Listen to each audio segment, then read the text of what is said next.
Hey there, mystical souls. Thank you for joining me tonight.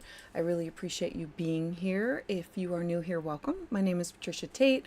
I specialize in combining evolutionary, traditional, and Western astrology. For my readings on here, I use whole sign houses. I appreciate you for liking and subscribing and appreciating all that you do. If you're looking for more of an in-depth understanding of these transits, you can schedule a one-on-one at my website, and there's a link below in the comment section. Also, I offer videos. I put them out about every 3 days. For those of you that are interested in learning a little bit more, you can join my Patreon community for exclusive content, resources, and I do offer a 1-week free trial. Speaking of which, for my Patreon, I am offering 3 lives this month, and for the top tier of the Patreon, so the first live is going to be the 8th, so in 1 week. And for that, I'm going to be explaining moon manifestation, how to work with it, and then I'm going to be offering the top tier. They will get a free guide and a free video that goes along with it. Everybody else, it will go on sale on the website at the day after. If you would like to get in the queue tonight for a personal reading, use the QR code right here. It's $40 PayPal donation to secure your spot. Get in the queue, and be sure to include your date, your time, and your location of birth. And yeah, let's dive in. We got a lot going on. All right, so let me see. Oh my goodness, I'm so glad that everybody is here. All right, so Mabel and just me, Jersey. Hey, Jersey, don't be scared. Don't be scared. All right, this is all good. I really believe that any message that we receive, it's meant for what we're supposed to hear. So, hey, Beans, how are you? Love the name Beans. Electra D, Solar System. Sending you out a big fat heart. Kimberly Allen, everyone from Ontario, Canada. Loving on the Ontario, Canada. Six Fish Brian. Hey, how are you? Nico Robin, good evening, wherever you are. I would love to know where everybody's at. Currently, I am in Sedona, Arizona. Going to be here for just a few more days, and then I'm on to the next spot. I travel for 6 months, and I'm in my home state of Ohio, and I do short jaunts from there. Beans, you are doing okay? I am glad. Honey York, you have a bad connection again? I am so sorry. Look, Honey York, we're gonna get it together, and I have you in the queue. And all right, Nico Robin, you are very welcome. Oh, Austin, Texas, I was there for New Year's Eve and for like a week then. The Netherlands, well, hey there, Nico, I'm so glad. Just me, Jersey, Sedona, I know. Okay, so I'm here, and so the goal is to visit most of the vortexes. I post most of my travel on my Facebook, and like where I'm going and what I'm doing, and then yeah, so Sedona's got a lot to offer. Tomorrow's going to be our last like full day, and actually what I'm most excited about is we are going to a wolf rehabilitation and rescue, that it's on a it's on a reservation, and so you have to schedule it way in advance. I'm so lucky that we got in, and I'm just excited because it's about this spiritual experience of and being here. And yeah, hey, New York, elevating consciousness. Yeah. Oh, Beans, on the coast of North Carolina near the Outer Banks. Look, I love the Outer Banks. Living in upstate South Carolina. All right. Yeah, you'll never forget. And the wolves are going to be amazing and have the thank you. Yeah. Sue loves astrology. Hey there. All right, everybody. Okay, so let me dive in because I've got many to get through. And so the first thing I'm just going to like throw up a chart and share that to begin with, just to let you know. Yeah, elevating consciousness. Okay, I'm going to be honest with everybody. I struggle. When you have a name on here, and then you have a name that's different for PayPal, and then your real name. And so I screwed up last time with Honey York not connecting her real name, her given name. So make sure that we're crystal clear with me, because I have Mercury at 0 in my 12th house, like opposing Pluto right now. And so, and Mercury's retrograde. Like, let's just add that in there. So I am slow, methodical, and conscientious about everything. And I want to be thorough. So just sending out the love. All right. All right. So let me just throw up a chart, and I want to talk about where we're at, because I just released a video and I want to talk about the energy of April. Okay. And then I'm going to dive into the charts. All right. So we have the beginning of April. Hella freaking Luya that we only have 2 more weeks of retrograde. We are going to be on the 4th, so like this Friday, in just a few days here. And this energy is building. Like, you can definitely manifest with it now. We have Saturn and Mars forming a harmonious aspect with Uranus. And so Uranus is the apex of it. And whenever the planets are working together, it's offering us good graces. And so we have Saturn in Pisces. Saturn is boundaries, limitations, so creating positive with the Pisces energy.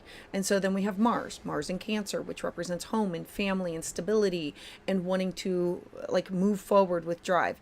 And then focusing on where is the apex of it, Uranus. Uranus is shock, surprise.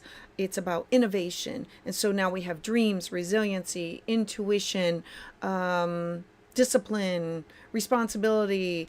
All of these things are pointing us in a direction of how can we use all of this energy. This is what's building for the 4th. And then we're going to have on the 7th, Mercury going direct. We're still going to be in the shadow of it for 2 weeks after, but like Mercury is going to be out of retrograde soon. I am so excited. And then the last thing is the full moon. So I actually had to take the full moon video and split it up into 2 videos. It will be like, these will be coming out in pretty quick succession here, because I'm done with I batch create. And so on the full moon, we have Venus going direct. That's absolutely fantastic. But Venus is going to go direct, and she's going to be conjunct Saturn. A conjunction is always when they merge their energy together. So Venus, the goddess of love and beauty and money and resources, is going to be working with disciplined Saturn and saying, now let's get this stuff done. Let's now move forward. That in alone is going to be good. And then we're going to have, let me get rid of all this. We're going to have a full moon, and the moon is going to be here in the sign of Libra. And I'm bringing Venus back up again. So the moon will be opposite of the sun, because that's what a full moon is, and the sun will be conjunct Chiron. Again, conjunction is when they merge their energy. Chiron is considered to be the wounded healer. And so it's seeing your wounds, having everybody else see your wounds, and saying, how do I work with this and move through these wounds? How do I become the warrior? And the full moon and the new moon this month are both ruled by Venus. And Venus, when she stations direct, is going to be conjunct Saturn. So in a nutshell, this month is now saying, let's get it done. All the planets are going to be moving direct by the middle of the month. But the full moon is going to reveal all of the shenanigans that have been going on with these eclipses and things that we are pushing forward with. And then you're going to be able to put things out there. You're going to go from a standstill to all of a sudden a fast forward. And so I'm already starting to feel it. I'm sure that you are. It's a little confusing right now, a little nebulous, but things are going to be definitely picking up. And so, yeah. All right. So let's dive in. Let me look. Honey York. Yeah. Sorry. I did the whole Grace thing. I love the name Grace. Okay. Honey York. Angela Martin. Hey, feeling super off. Yeah, I'm with you on that one. All right. So let me first, I'm going to pull up Jersey first. Let me transition out of this. And everybody, please give me grace. Remember, I'm ruled by Mercury. All right. So Jersey first. And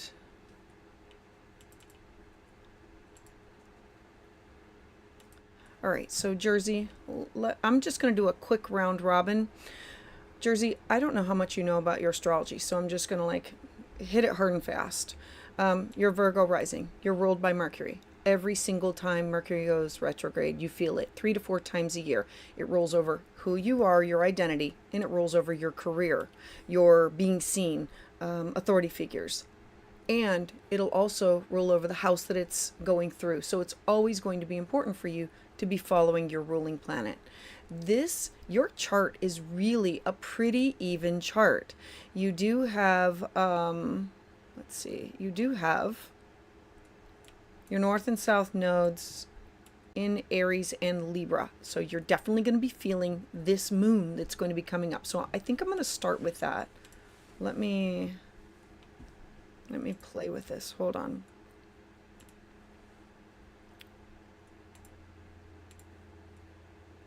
There we go. I'm going to go straight to the full moon for you. And then I can add in other things. So, Jersey, you are the inside. You are the inside wheel. And these are all the things that are affecting you right now. So we know, just by looking at this, that you had a nodal opposition that just ended probably like the last eclipse. So let's go back just a few months here. You had a nodal opposition. A nodal opposition is when these two guys they oppose each other. And so it's kind of like when you are thinking you for 18 months of your life, like the last, I want you to go back 18 to 20 months and say, the universe has said, hey, what are you going to take from your past into your future? It's time. Move into your future. Do it with grace. And I'm going to make this happen. So the way that the universe is going to make this happen is you have all of this energy. All right. So we now have the south node in your first house of identity. The south node is what we empty out, what we get rid of, what we leave behind. What do you change in order to grow, change, and evolve? The sign of Virgo is very organized, detailed, structured, and wants to be of service. It's about health, not just your health, but like your mental, physical, spiritual health and well-being. As a Virgo rising, it's working too hard. It is being of service to people to the point where it becomes like slavery, not being appreciated. All of this energy going into Pisces. The south node is the direction in which I'm supposed to be moving toward. The north node is the direction in which I'm supposed to be moving towards. I, Jersey, need to be moving towards finding my tribe, finding a connection. The north node in Pisces is elevating higher. Now, there's two ways that this can go down. One, faith, hope, belief, and the second is I want to put this the martyr. Oh, woe is me. I can't do this. I'm always, like, it's always horrible. It's always this. Now, I understand that because you got all this going on in your 12th house. Look, I got a stellium. You got a stellium in your 12th house. I also have planets there. I got my sun. I got my Mercury. I feel you. Having your sun in the 12th house, the sun in the 12th house is the hidden house. People don't see you. You have to find a way in order to elevate your word. You have to work with the energy. It means that you were overlooked, not seen. It means, shh, be quiet. Children are to be seen and not heard. And how do you use your voice? How do you create stability with it, with Saturn? How do you communicate? Because Mercury is here. Mercury means that in the sign of Leo is, I am not just going to take care of myself. I will have pride in myself, but I will also have pride in others. The difficulty with having this in the 12th house is overshadowed all the time, overlooked, being unseen, and it's hard. It's just hard. So it's how do you overcome that and work from behind the scene in order to be seen, if that makes sense. Let me look. Let's talk about the positive, really good positive here. And then I'm going to go back to the full moon. You are having a Jupiter return. This is going to go on for a few more months. Jupiter stays in a sign for a year. So for the last, I would say 9 months, 8 to 9 months, Jupiter has been in the sign of Gemini. It crossed your Mars, it crossed your Venus. In the sign of Gemini, 2 jobs, 2 careers, brains going in 2 different directions, like multiple. Okay, so a Jupiter return is, I'm ready to start something for a new 12-year cycle. Career, job, reputation, legacy. It means opportunities and abundance.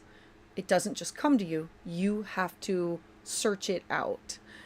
That being said, I want to talk about the full moon.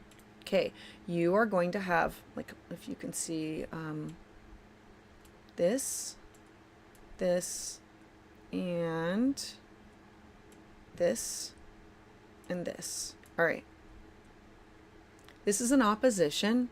Oppositions are difficult. Opposition are, I see it, you see me, we oppose each other. We have to do something. Astrology, whenever we have an opposition and a square, squares make us so uncomfortable that we have to make a decision. An opposition is, we are squaring off, like your money, your resources. Pluto is your trauma, one of your trauma signatures. So we know that there is some kind of trauma signature that is in your second house of self-worth, cash, property, resources, your skill set. Not feeling worthy of, I have to build this up. I have to do it myself. My North Node, you, Jersey, my North Node. Now you're going to have this full moon. The full moon, opposite of Chiron. Chiron is the wounded healer. The wounded healer says, this is where it is. This is how it is. How do I take lemons and make lemonade? How do I look at the resources or in the investments that I've made with other people, places, and things? And so having the sun in your 8th house is alimony, child support, debt, taxes, anything that you have personally invested with other people, places, and things, and saying, how do I work with what I've got in order to do well? Is it paying off debt? I'm not 100% sure, but it's you using all of these skills. This is going to be in a harmonious aspect to everything that's going on in your 12th house. Secrets, hidden things, things coming up. It's also, I don't want to muddy the waters and confuse you, but okay, I color code all the charts. And so this is an air sign and this is an air sign. So this is working well with getting a job, getting recognized for something, being in the spotlight. That being said, know that you do wrong, everybody will see it. You do well, everybody will see it. That's what this is lining up for. And okay, I'm gonna throw in one more thing. All of this, the North Node in your 7th house means for the next year and I would say year and a half. It's you connecting with. If the 1st house is you, the 7th house is other people. This is finding a new partner. This could be finding a new best friend, significant other, clients, consultations. It's also the house of open enemies and exes, but it's the North Node is you moving in the direction of, I need to find my tribe. I need to make these connections. And in the sign of Pisces is elevating it higher. Faith, hope, wish, religion, belief, resiliency, innovation, dreams, intuition, psychic ability, all of those things come in. So I'm really hoping that all of this makes sense to you, Jersey. I'm sending you a big fat hug, and I'm hoping this helps. Sending you some love. All right, so I now want to move on to, I'm going to move on to Honey York, yeah. Making sure I keep all the names correct.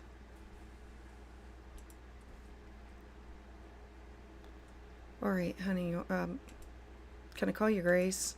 I love the name. All right, I'm going to, and I'm going to look in the queue. I am recording. Yeah, this is recorded. As soon as we get off here, it will automatically upload. And I don't know how many's waiting in the queue. Jake will have to take care of it. I'm glad I nailed it. I'm sorry it was heavy. I have to be honest with you. I had Pluto in my 1st house. And so hence the name Willow Grace. I try to say it with grace, but since we have a short amount of time, I just like rapid fire, give it out. And hoping it was well received. And I appreciate you trusting me. Honey York, I know you didn't pay me for a reading this time, but there was the whole mix up last time. And so this is me saying, I appreciate you.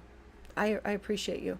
I did not connect Grace with Honey York. I literally went back and saw every single time you have been in the queue and paid, and every single one was Honey York. And then when I got the Grace, I'm like, wow, they've got birth dates really close to each other. So yes, I know. And I emailed you twice, so just, it's okay. Let's do this. All right.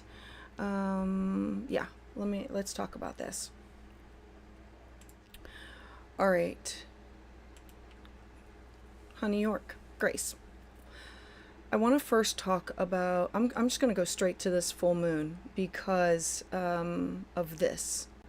Here, here, and here. And I'm going to throw in this because of this.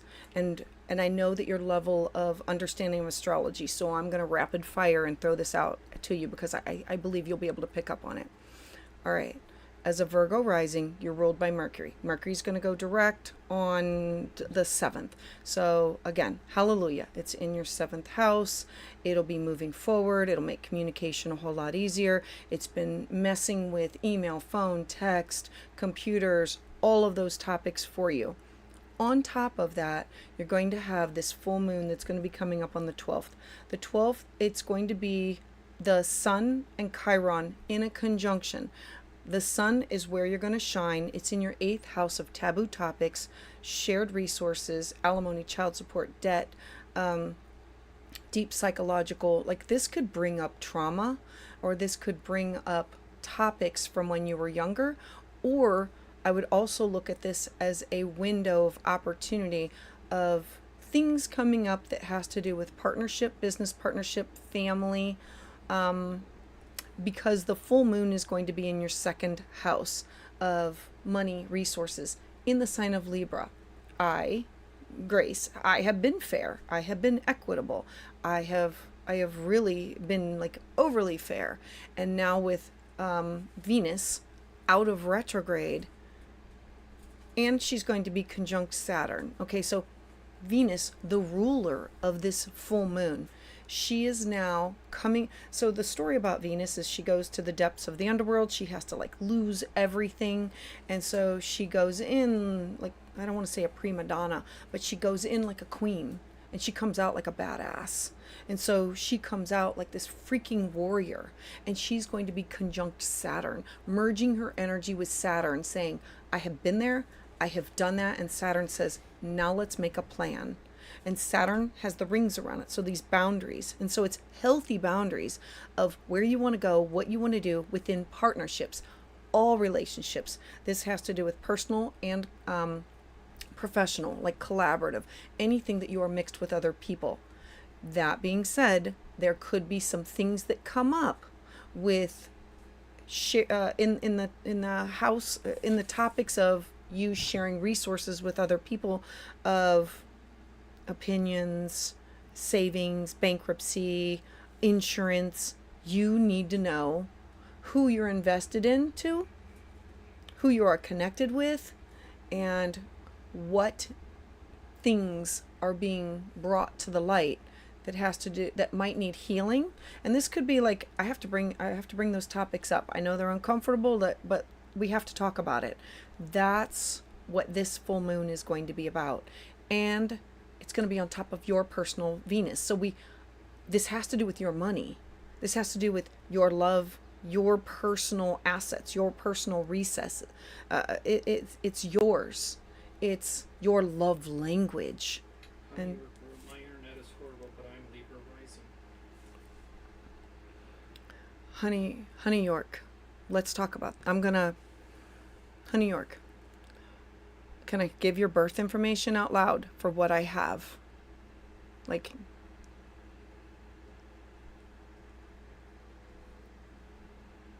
can I say it on here just to make sure that we have it correct?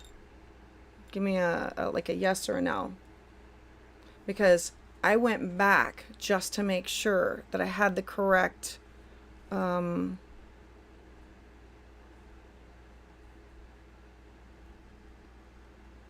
let me know, because I literally went back to make sure that I had this. May 24th. Okay, May 24th, 1966, 2:25 p.m.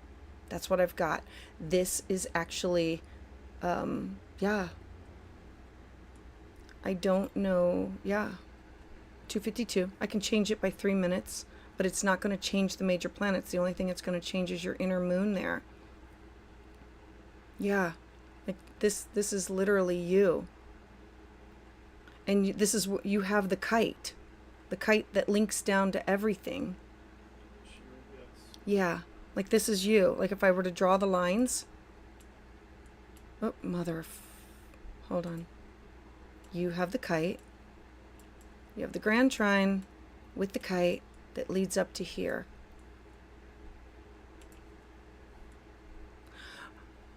Yeah. Yeah. And you have, yeah. I hope that makes sense. Cornwall. Yeah. Cornwall, New York. May 24th, 1966. This is, yeah. Yeah, that's what I got for you, girlfriend. Yeah. All right. All right. I'm hoping all of this makes sense to you.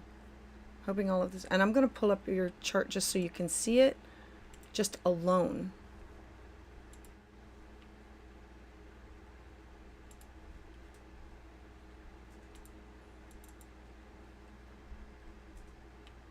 So this, oh, you can't see it. Hold on. So this is you. See? The grand trine with the kite. I love your chart because of the beautiful kite. And then this is where the moon is going to be. You are going to have the sun and Chiron transiting conjunct here, opposing this. And then this is where all the eclipses are occurring. And the eclipses are going to be doozies. You and I both have Uranus and Pluto conjunct each other in our first house. So it's like huge major transformation. We have a lot of similarities in our chart because we're the same age, same year, and in the same time zone. All right. All right. All right. All right. I'm going to move on. All right. Thanks. All right. Let me pull up Bryn. All right. Mother. Hold on. There we go. So, Bryn, thank you for being here. I just want to take a look at your chart first. And, hey, Colorado. Hey, Ellen. I'm so glad that you're here, Ellen. All right. Hey, Beans. All right, so let's talk. Thanks. Okay, thanks. All right. Bryn, girlfriend, this is a lot. This is a lot. This is a lot of Pisces energy. This is Moon, Mercury, Chiron, Sun, Saturn, Venus. Like two stelliums going on.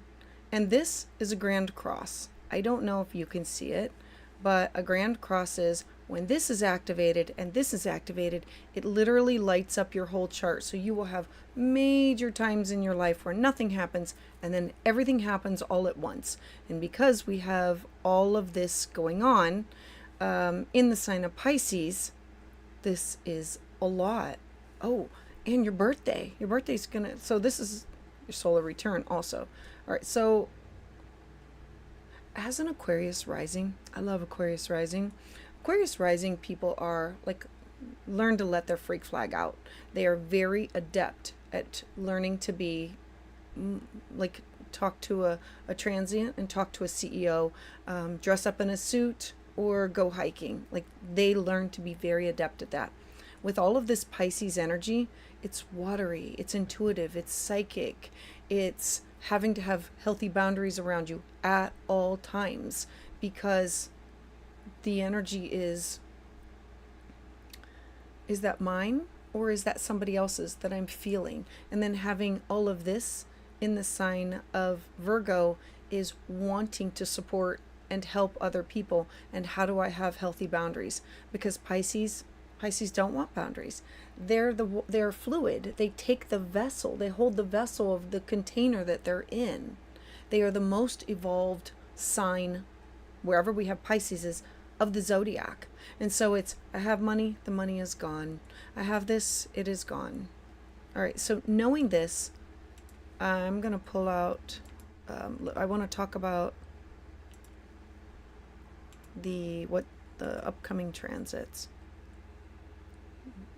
Bryn, hold on. There we go. So, Bryn, knowing that, let's take a look at this and this, and then I'm going to bring out, I want to talk about the full moon. All right, so I'm going to circle at a time. The eclipses are like, oh, you're having a Saturn return. Oh, it's your second Saturn return. Let's just talk about that for just a hot second. Because literally I could talk about every single chart for hours. And so I'm just going to hit like the major hot topics that I'm seeing. The first, second Saturn return. Congratulations. I absolutely love it. This means you're on the last third. And the last third is, what can I do to give back? And if I've done things right, it's me connecting and feeling good about the last third of my life, of everything that has to do with your skill set, your money, your cash, your property, your resources. And it's, what am I going to leave behind? That being said, Mercury's here, Saturn's here, Venus is here. Neptune, the ruler of this, has just moved on. Neptune has moved on, and the next one to move on will be Saturn. And so this is going to be a bigger transit of communication, neighbors, siblings, cousins, taking classes, taking workshops, you taking action to fulfill your heart, your soul. What do you want to do? Like, I've worked my whole life. Now, what do I want to do for the last third of my life? Other things that I see that pop up, you have Jupiter in your 5th house. Jupiter takes a year to transit, and it's sitting on top of your north node. The 5th house is the house of children and creativity and art and music and beauty and where I want to take a risk. And so it's expanding your creative side, whatever creativity means to you. The 5th house is where we want to give birth. I'm too old to give birth to children, but it's where I would give birth to a creative project. And so this is you diving into your own inner child and what are you wanting to birth over the next chapter of your life. Also, I want to talk about,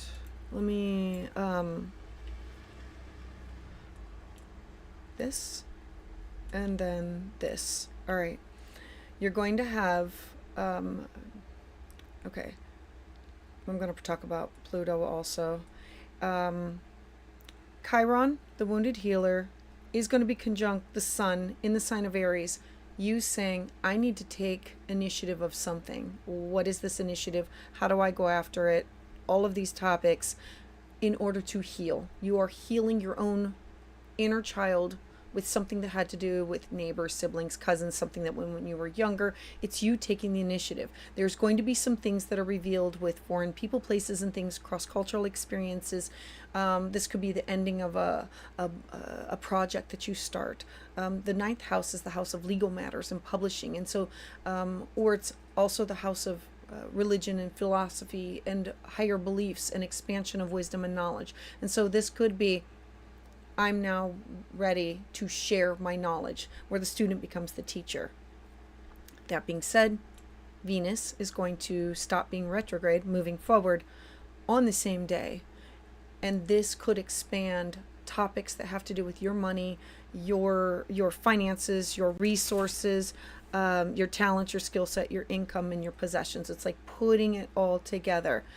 I will say that Pluto has just moved into your 1st house. He moved in there like last November, and he's going to be there for a good long time. Like, it's a 20-year transit, and it's getting organized, getting structured with what do I want things to look like. And so I'm hoping all of this makes sense to you. And I appreciate you trusting me, Bryn. You have a lot of things going on and a lot of great things that are going to be happening. Uranus. Yeah. All right. Like literally, I could go on and on and on forever. All right. So thank you, Bryn. Thank you for being here and thank you for trusting me. All right. Lima, thank you for being here. Let me pull up your chart.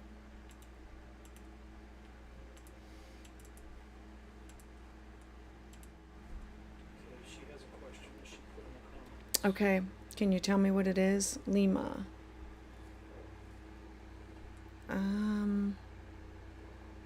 Let me go. I'm trying to go back through the queue to find what is the question. What are the major themes now? I know astrology and have taken classes for my job and love. Okay. Oh, okay. That's elevating consciousness. Okay. Lima, when I first look at your chart, All her elevating consciousness. elevating consciousness. I'm going to write it down. Elevate. I'm going to call you elevating because I can remember that. All right. Elevating. The first thing I want to say is Libra rising. In your lifetime, it's going to be part of your life lessons. Okay, first off, Libra, ruled by Venus, naturally beautiful. They're just giving and beautiful, and they're into harmony. Everything is about beauty. Your ruling planet is Venus, and you've got your trauma signature here, and you've got Saturn here, almost like literally conjunct each other. And it's how do I learn the word that the word no is a complete sentence, because I don't want to hurt anybody's feelings. I don't want to disappoint anybody. And I want to do for others what I want them to do for you, and it's not always reciprocated. You have a lot of unique things going on in your chart. You also have the sun conjunct Mercury in your second house in the sign of Scorpio. Like, I love Scorpio energy. Scorpio is intuitive, it's psychic, it's looking people in the eyes and wanting the truth, the honest to God, raw truth, and being able to communicate that and asking the right questions. So that is like your spidey sense, your skill set. So that being said, I'm going to now like pull up your the bi-wheel. Okay.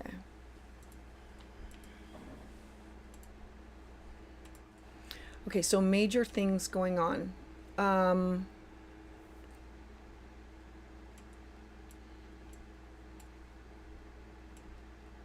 going to circle all of this so you have an idea. Oh, I might as well circle this. I'm hoping I'm not muddying this up too much, but when I circle it, it'll remind me to go back to it. Okay, so the first thing I want to talk about is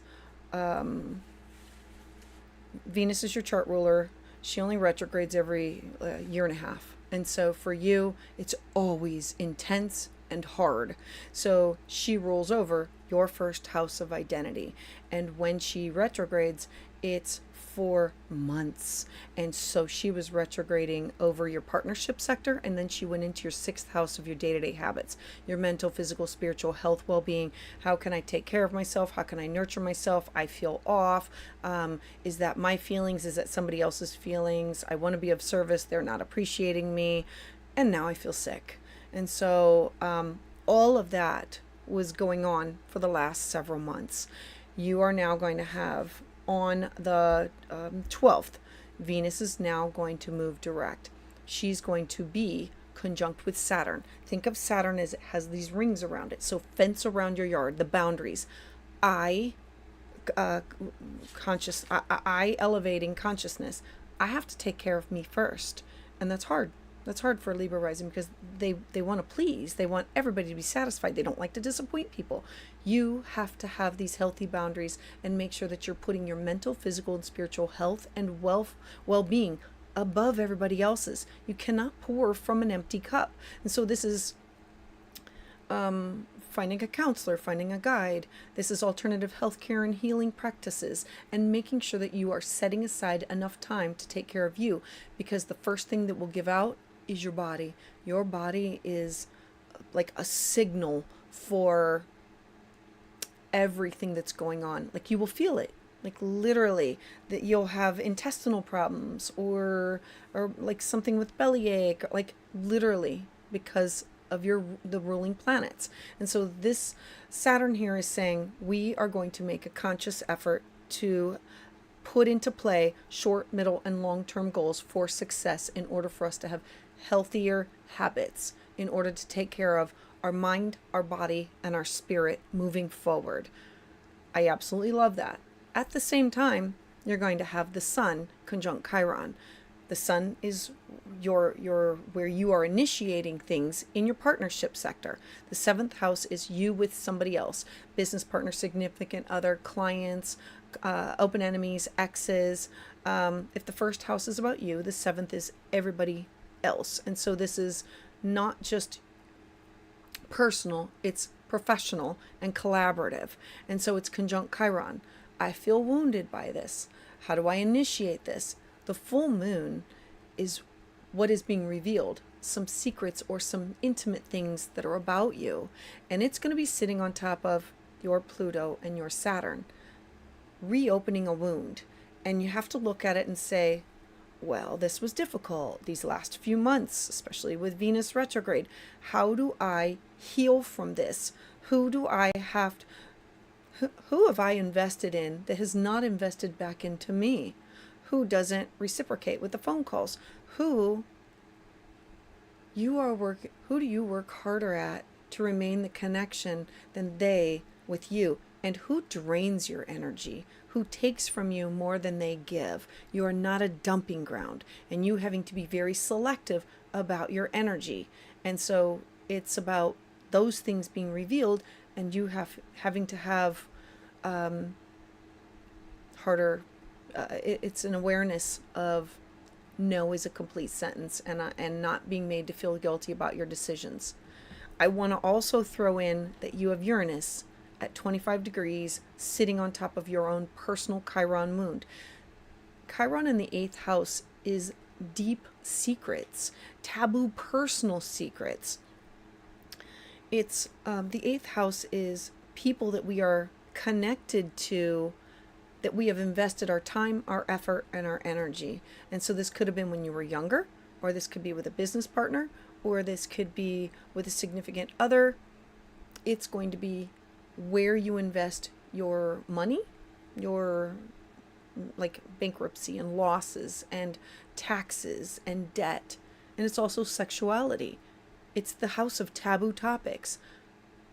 I have to bring this up. I have to heal from this. I have to be the one to take ownership of this. It's looking at where things are in your life. And I know I'm going to get rid of all of this and remind you, anybody with this much Scorpio energy can handle the raw truth. The hard part is your whole life has been raw, hard truth, because people with that much Scorpio energy are always surrounded by birth, death, and rebirth and transformation. People tell you their deepest, darkest, intimate secrets. You are the secret keeper, the secret holder. This is opposite. This is opposing what's going on here. Do you make your money like counseling people? Do you like this is an opportunity to take lemons and make lemonade out of it, and saying like, look, I have been through the ringer and back, and let me support you on your journey. I mean, there's a lot of great things that are going on here. I'm looking at this because I'm going to add one more thing before I move on. Is you have the 12th house. I'm sorry, the south node in your 12th house, and the north node is going to be in your 6th house. How do I take my intuition, my psychic ability, my gifts, and my talents, and how do I find a balance between home and work, and how do I nurture and care for myself still and nurture and care for others? And so elevating consciousness. I'm hoping all of this makes sense to you, because all right, I'm sending you air hugs. Because I love your chart. It's deep, it's intense. It's you make an amazing friend. You are loyal, you are intense, you are raw. I love everything about, I love everything about your chart. We would be good friends. All right. I'm sending you hugs. And thank you. Thank you for trusting me. Thank you for being here. All right. Let me move on. Angela, you are in the queue. Okay.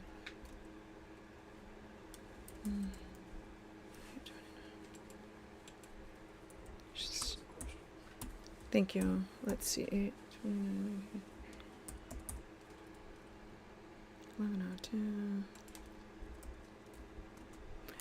And I just want to tell everybody thank you for being here, and thank you for your patience and for trusting, because I am fueled by your energy. Elevating said you were on point. Great, elevating. Sending you some love. All right, so Angela, what do I need to know next? Okay, let's talk about it, girlfriend.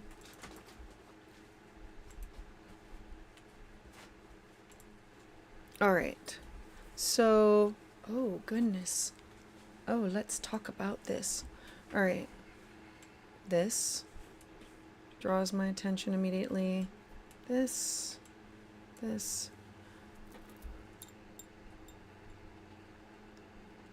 I like this.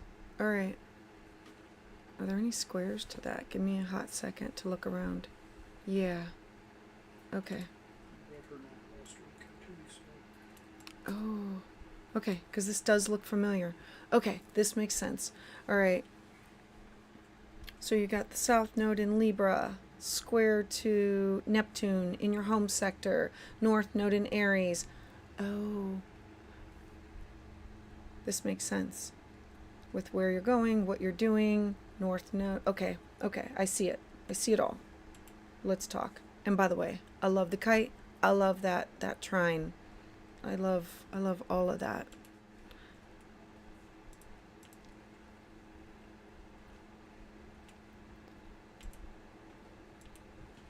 And I appreciate everybody's patience. Again, I got to navigate like 3 computers here, and all right. So I'm going to talk about this full moon that's coming up, and I want to talk about. Okay, so the positive thing is like this Friday, we are going to have. This is going to be a focus of Mars working with Saturn. And the gateway point, the apex of it, is Uranus in your 8th house. Like, where's your money invested? Who are you invested in? Healing from old wounds. Like, all of that are amazing opportunities of things about resiliency and slow and steady progress. And how do I make this stuff happen? And it's about divination and innovation and resiliency. That being said, I want to talk about this. And because you are a Libra rising, as a Libra rising, April is like a huge month for you because your chart ruler is Venus. The month of April is going to have 2 moons, a full and a new moon, both ruled by your ruling planet. And your ruling planet is finally going to be coming out of retrograde. Always important for you to be following, where's Venus going? What is she doing? How is she affecting your life? Venus is going to come out of retrograde on the 12th. She is going to work with the planet of Saturn. Now this is going, I'm going to clear out some of this because this is muddy. Look at this and compared to this. All right. Right here, your ruling planet, she's struggling. Venus does not like to be retrograde. Whenever Venus stations retrograde, she has to go back, rethink, review, reevaluate. This is like health issues, mental, physical, spiritual, emotional, psychological. I need to get my health in order. If I don't take care of my mind, my body, my spirit, my soul, my body breaks down and it doesn't give me a break. And so that's what you're working through. having all of this energy oppose it in the 12th house. The 12th house is self-sabotage, it's isolation, it's where we go to heal and renew. The 12th house is rest, retreats. It's also dreams, intuition, psychic ability, connection to meditation, intuition, ancestors. Like, so there's positives and there's difficulty to have to work through with all this. She is now coming out of the underworld saying, all right, I need to get a handle on my health, all areas of your health. And knowing that, Saturn is going to be working with her saying, I'm going to come up with a plan. We need to have short, middle, and long-term goals in order to make this happen, because if you don't, all of this Virgo energy means I'm working myself literally to death. Like, I'm exhausted. I struggle with the word no. I am having a hard time because I feel like this guilt. The 12th house is the broken record, where either people have told us we're not worthy or that we should do this, that shoulda, coulda, woulda stuff. The 12th house is where we have these hidden enemies, and Virgo is over prepared. And so this is you trying to figure out, how do I not? How do I get a hold of my anxiety? Because the 12th house is also the house of isolation and hospitalization. And if I don't take care of myself, then I have to seek guidance or seek support from others. It's our personal unconscious. It's karmic debts. It's healing and renewing. And with all of this energy here, it's you going to the depths to say, I can clear not just karmic debts from this lifetime, but I can definitely go back into past lifetime. I'm sure if you looked at your family lineage, there would be habits that you bring from that have been passed down from one to another to another. That being said, full moon. This is the first thing, and then we're going to have this. The sun, which is you, your identity in the sign of Aries. I need to initiate. I have to be the one to make these things happen. In the 7th house of your connection with personal and professional, collaborative people in your life. It can also mean open enemies and exes. Just throwing that out there, because Chiron is the wound. Where have I been wounded with other people who don't appreciate me? They take advantage of me, and you cannot say, I didn't see it coming, because your instinct is, I don't want to have to acknowledge it. And now you have to say, I have to take care of me, because nobody else is going to do that. Now from this comes the healing, the opportunity, the full moon in your first house of identity. The first house is my power, my self-expression, my habits. It's you shedding the layers. When Venus goes into the underworld, literally, she's this beautiful goddess. She's got all the jewels. She just looks amazing. And then each layer that she goes into, she has to give something up, literally, and gets to the bottom and dies out and is reborn a freaking warrior. You know that movie with John Travolta? You're the one that I want. You're the one I want. Well, that movie. So, it's Grease. Okay, so do you remember when she, what is her name? Dear Lord. Olivia Newton-John. So when Olivia Newton-John, she was all cute and prim and proper. That's how Venus started off. And then Venus goes to the underworld. And then she comes out all in leather. And she's like, okay, if this is the game we're going to play, I'm up for the game. I'm ready. I got this. That is you having to take care of you, shedding the layers of you and stepping into your divinity, not blaming it on anybody, owning it, and holding people to healthy boundaries. Okay, I'm sorry. Angela, though everything seems to be tripping. Yeah, I'm so sorry. I had to, wait a minute.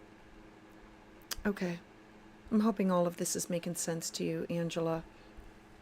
This is going to be this beautiful opportunity for you, that you are stepping into owning both sides of yourself.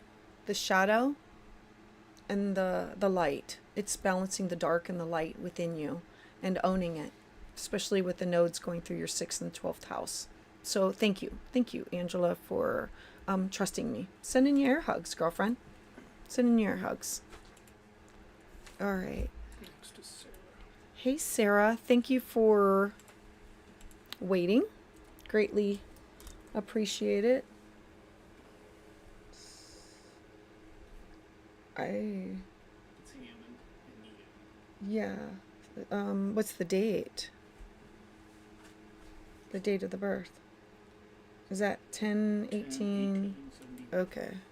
Mother.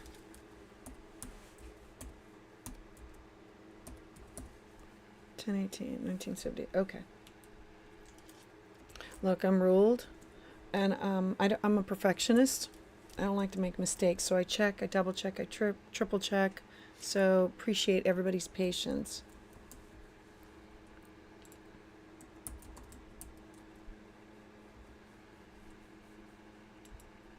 All right. Hey, Sarah.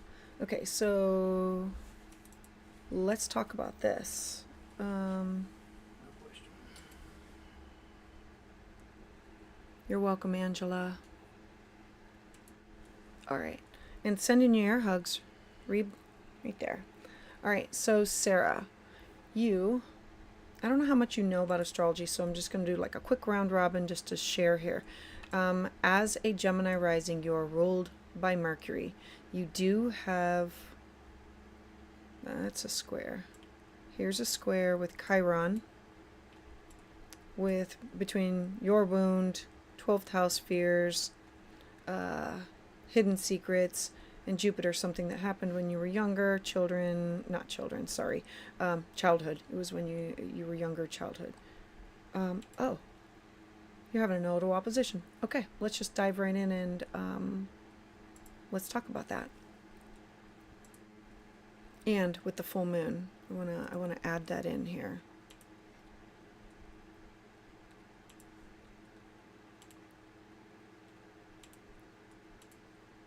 All right, Sarah.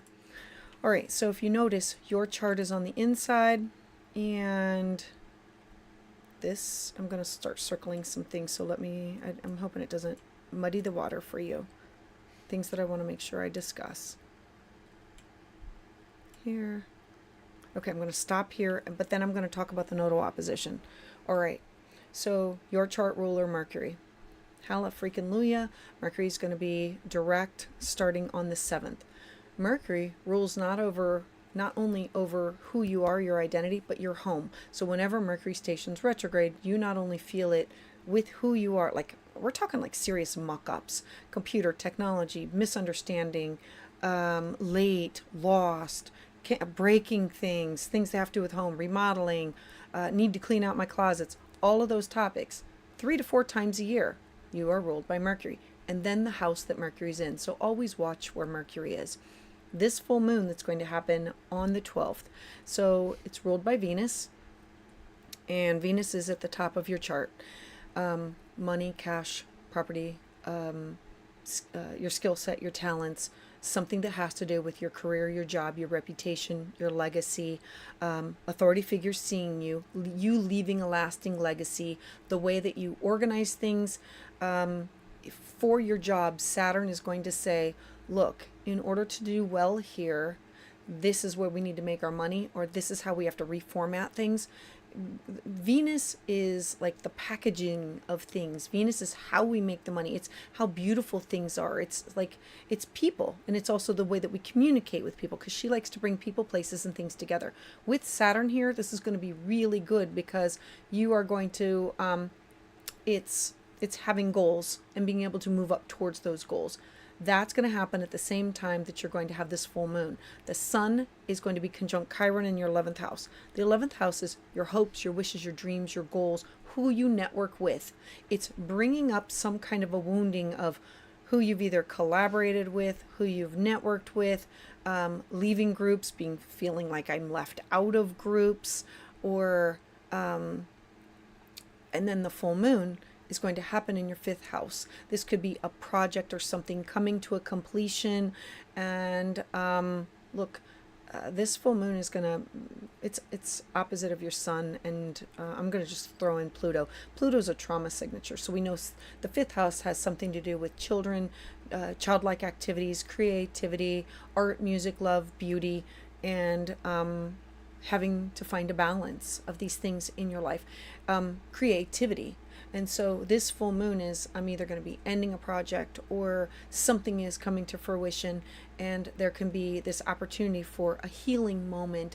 It's taking the groups or the networks and saying, well, I'm glad I'm not in that one, or this is what I did get from this, or the perseverance that came from this. This is what I'm going to get from it.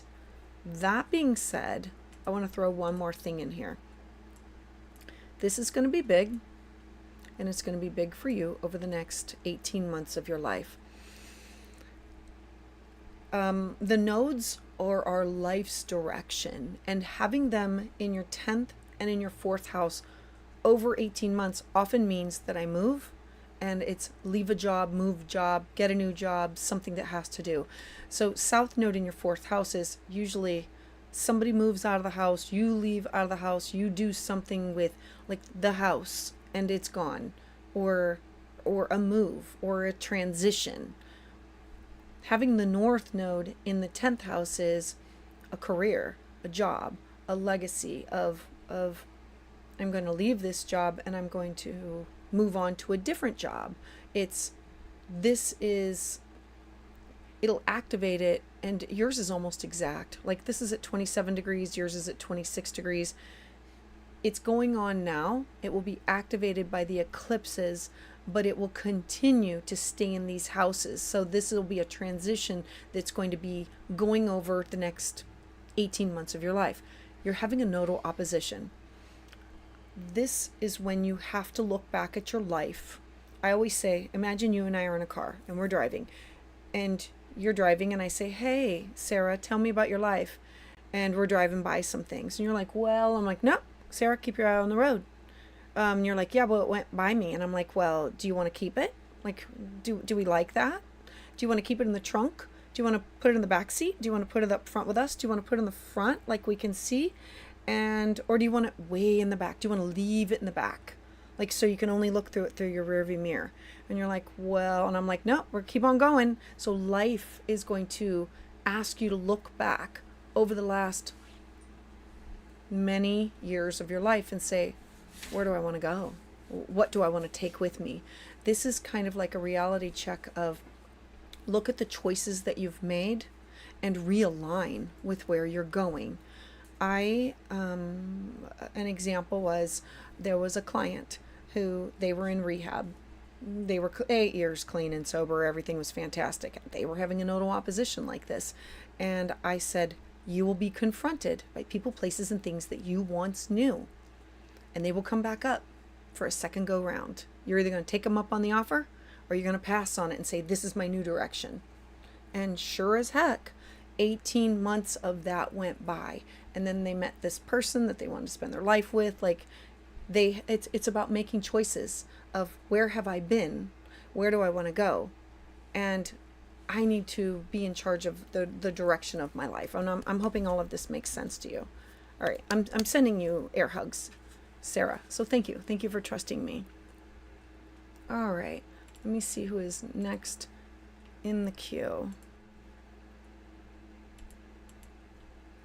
Rebecca, thank you for waiting. Rebecca, oops, there we go. 12, 19, okay, hold on.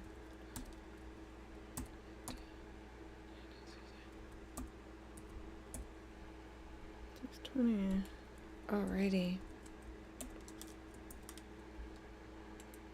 And Selina. Okay, you want to talk about your career? All right, let's talk about your career. Ooh.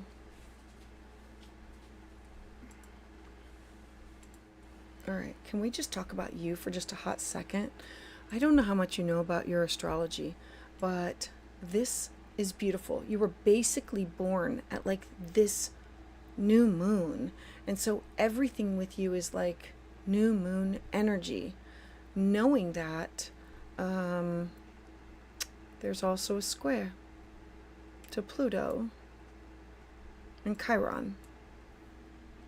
And so, new moon, oh mother, sorry. Okay, there we go.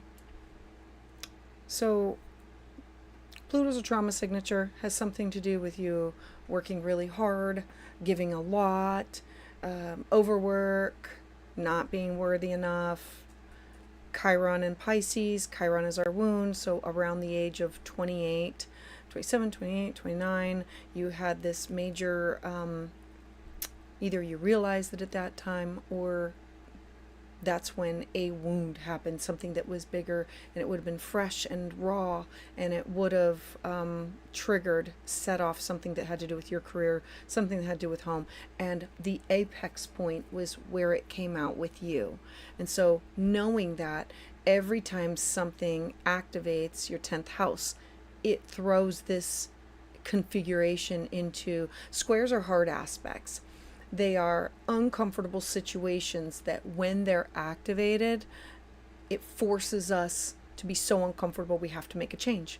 And yours triggers a wound that has to do something with home or security, or emotional security, and who you are, your identity. And Sagittarius has faith, hope, belief in something that's bigger, that's out there. That being said, let's talk about where you are now with career and things that are going on. And Rebecca, thank you for trusting me. I appreciate everybody for sharing this sacred space and for things that are going on. All right. So I don't know if you are in partnership, but for you, okay, you asked about career. Your chart ruler is Jupiter. Wherever Jupiter goes, that's where you need to follow. Jupiter stays in a sign for about a year. Jupiter has a few more months left in your 7th house.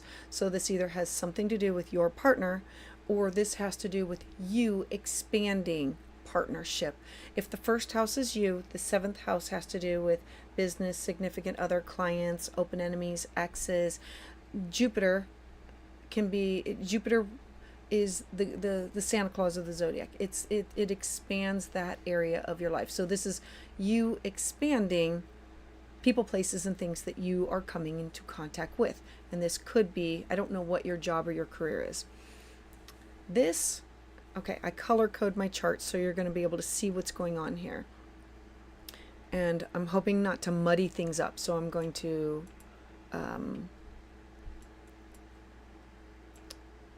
all of this. Jupiter is in a harmonious aspect with your Jupiter in your 11th house of hopes, wishes, dreams, goals, who you network with, how you network, how things happen. That being said, you are going to be having this full moon that's going to be coming up. And so let me add a few more circles, and I'm hoping this doesn't like confuse you. All right.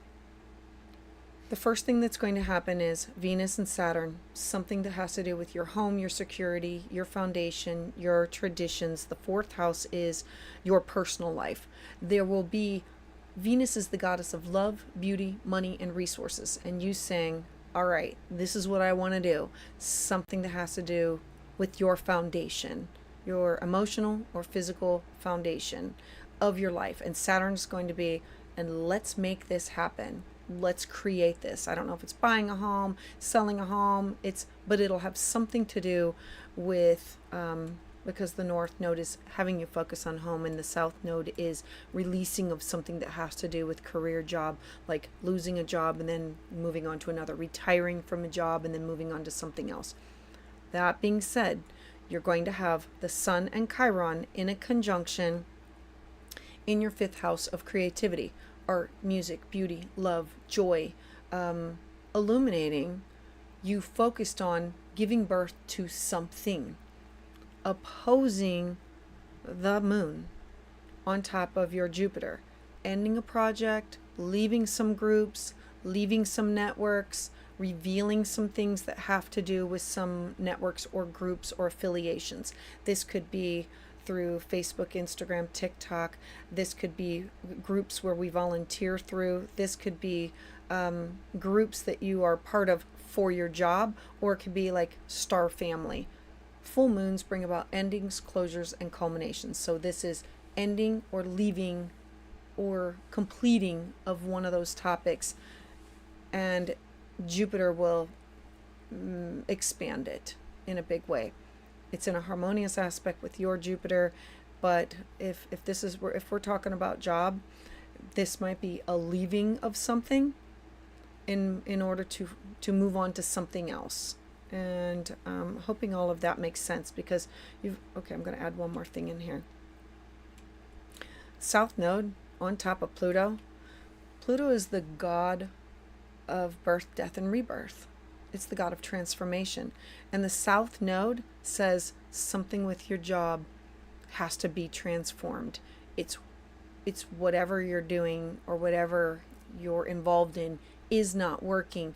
And how do I take this and transform it into something better that suits me? So I'm hoping all of this makes sense to you. Yeah, hoping all of this makes sense. All right, thank you. Thanks, Rebecca. All right, let me see who is next in the queue. Thank you, Lexi, for waiting. It's beans. Oh, beans. Beans. Sorry. And this is where I struggle because of the names. All right, beans. Hold on, chart. Beans. I love the name Beans. Oh, you got a birthday coming up. Oh my goodness. Happy almost birthday.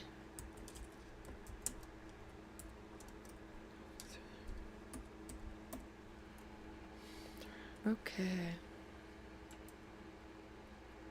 Where's the time? I don't have a time. Oh, and give me a time, girlfriend. Taurans. Well, maybe she put it in a different comment. Okay. I really have to have a time, so hit me up in the comment section, please, and let me know. All right. Yeah. So, while we wait for that, I do want to let you know, if you are looking for a tribe or looking for community, ready to dive into some more, I do have a Patreon community where... 5:09 p.m. Okay, I'm writing it down. Sorry. And I offer 2 to 3 lives to my Patreon members. Mother. Hold on. Sorry, I can only do one thing at a time when I'm on the computer. But I created a moon manifestation guide and a video, and Toronto. Are you in Toronto? Hold on, let me look at that one more time. No. Hold on. I spelled you the Torance. Okay. I spelled Torrance wrong. There we go. Oh. All right, Beans. Let's talk. Question. What's the most important thing? I love that you ask me what's the most important thing, because I'm all about that. Okay. Let's talk about your chart, Beans. And you are very welcome, Angela Martin. All right. Oh, you're going to have a nodal opposition. Oh, okay. I don't know how much you know about your chart, but I think you were born in an eclipse. And being born in an eclipse means everything for you is very faded. Like seriously faded. Like faded that you run into people. You have a job one day. The home is there one day. Everything is divine and faded. Huge, big, hard, and fast. Everything in your life, Beans. Everything. Like, you can't make up the stories of things that happen with you. All right, that being said, let me take a look here. 15 and 20. Okay, you do have a harmonious aspect to Uranus. Yeah, which adds more shock and surprise. Okay. Let me pull up what's going on with you today. Oh, for the full moon and for most important things.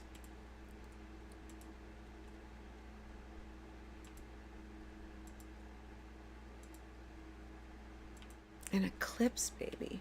I love that. Although it's hard. All right, let's talk about this. You see all this? And you see all this. All right, I'm going to add a few more circles in here so we can talk about this. First off, your Virgo rising. I don't know how much you know about your astrology. You're ruled by the planet of Mercury. It rules over you and your career, your job, your legacy, your responsibilities.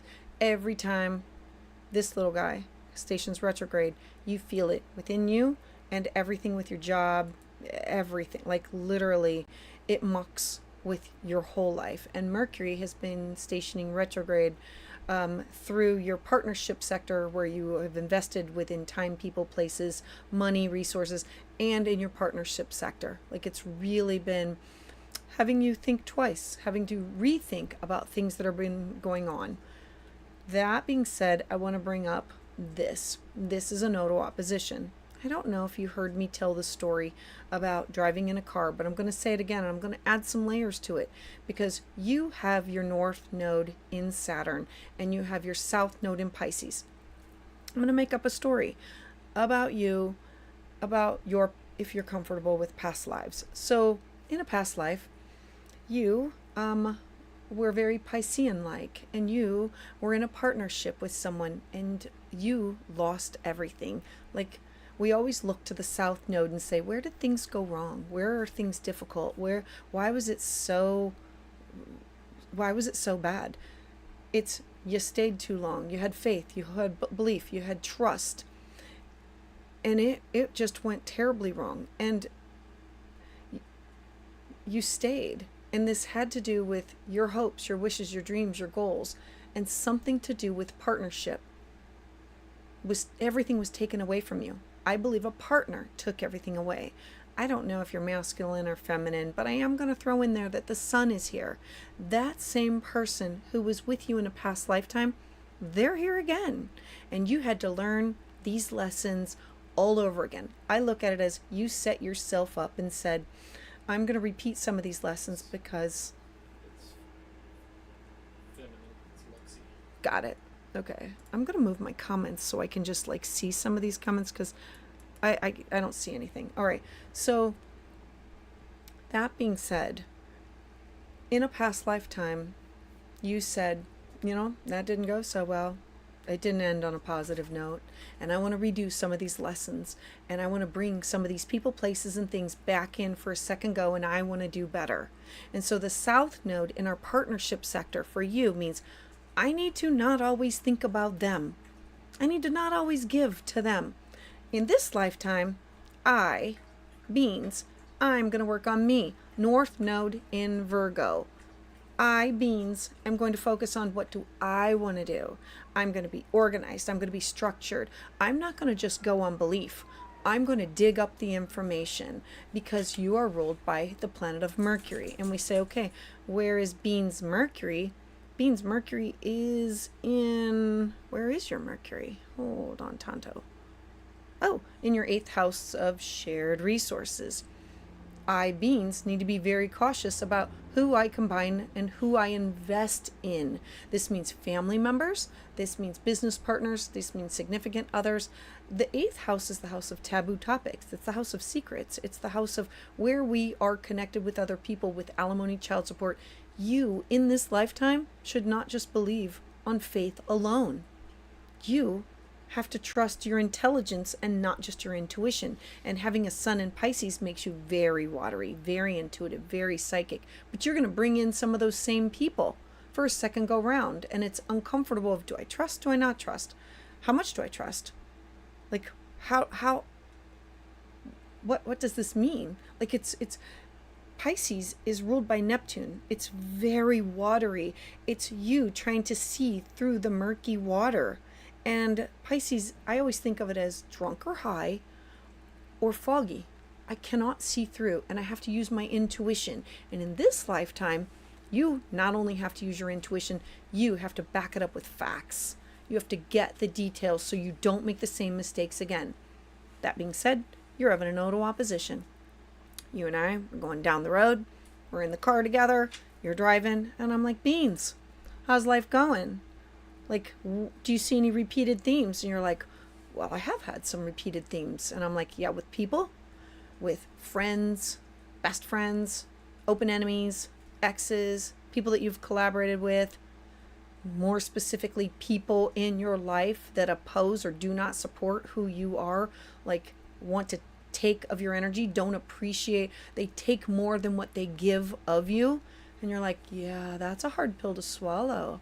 I don't really like to hear that. I don't want to have to acknowledge that. And I'm like, yeah, when you are not taking care of yourself, you can be in service to others, and that in itself is a form of slavery. And you have to make sure that you are taking care of yourself first and being cautious about who you trust in. So as we're going down the road and you're looking at people go by, and I'm like, Beans, do they get in the car? Do we leave them in the past? Do you put them in between us? Or are you going to put them in your future? You're like, yeah, I really need to think about that. And I'm like, yeah, Beans, for the next 18 months, you better be thinking about that. Because do you want them in your future? Have you learned these lessons? Because history, past, and this past will repeat themselves with similar themes. And so I'm hoping all of this makes sense. I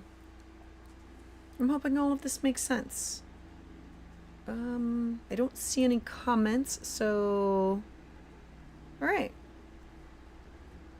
Oh, I do want to give you one more heads up. Hold on, Beans.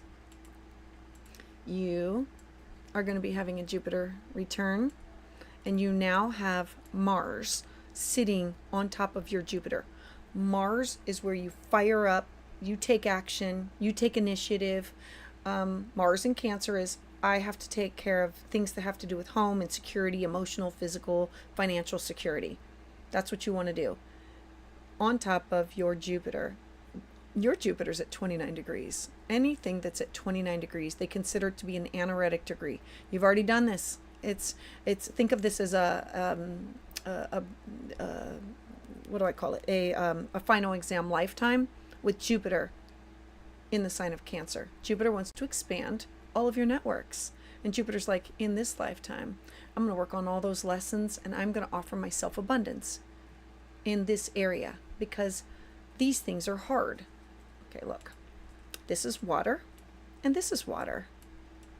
They work harmoniously together. And so, yeah, you've given yourself some lessons, but you've also given yourself this opportunity of ease and grace. And you are going to be having a Jupiter return starting this summer for a year that will completely support everything that you are transitioning through. So, yeah, sending your hugs there. Beans. All right. All right, let me see. Who is next in the queue? Jess. Hey, Jess. Thank you for being here.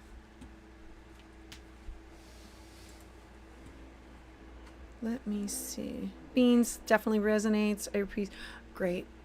I appreciate it. I never know how much people do know, and so I just throw it out there, and I figure you can always re-listen in order to catch up on something that I did not, that you might not have caught the first time. All right. 8, 3, 3. Thank you, Jessica, for being here. I want to say we shut down the queue. Okay.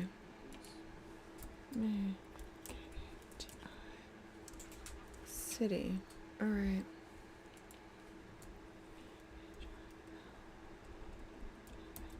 All right.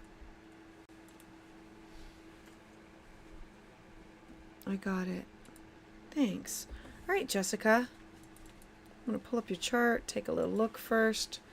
Ooh, Scorpio rising. I love that. And let's talk about this. Sorry, I was getting cold. All right. So, Scorpio rising, you have two chart rulers. The first of which is Pluto, and the second of which is Mars. Pluto in the first house is difficult.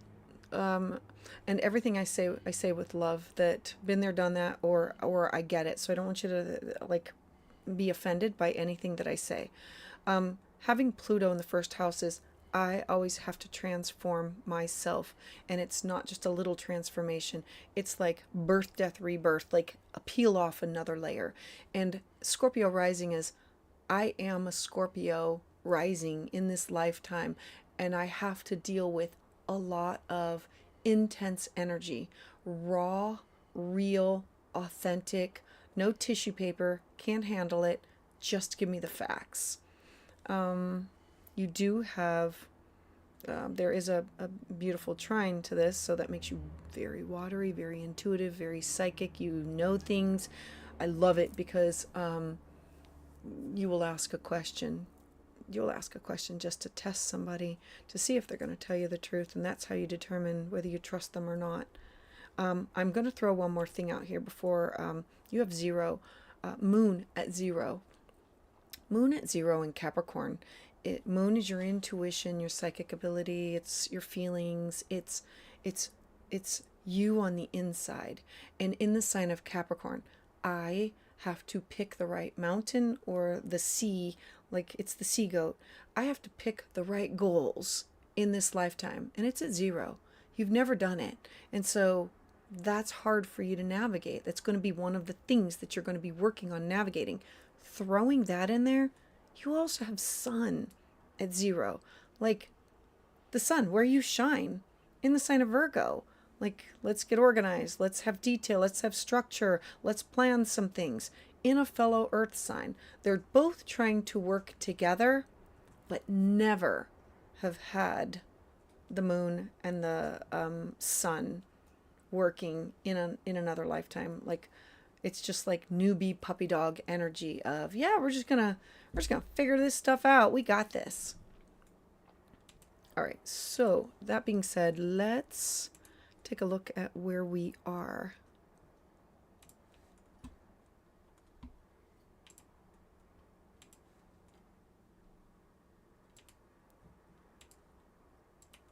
All right. So Jessica.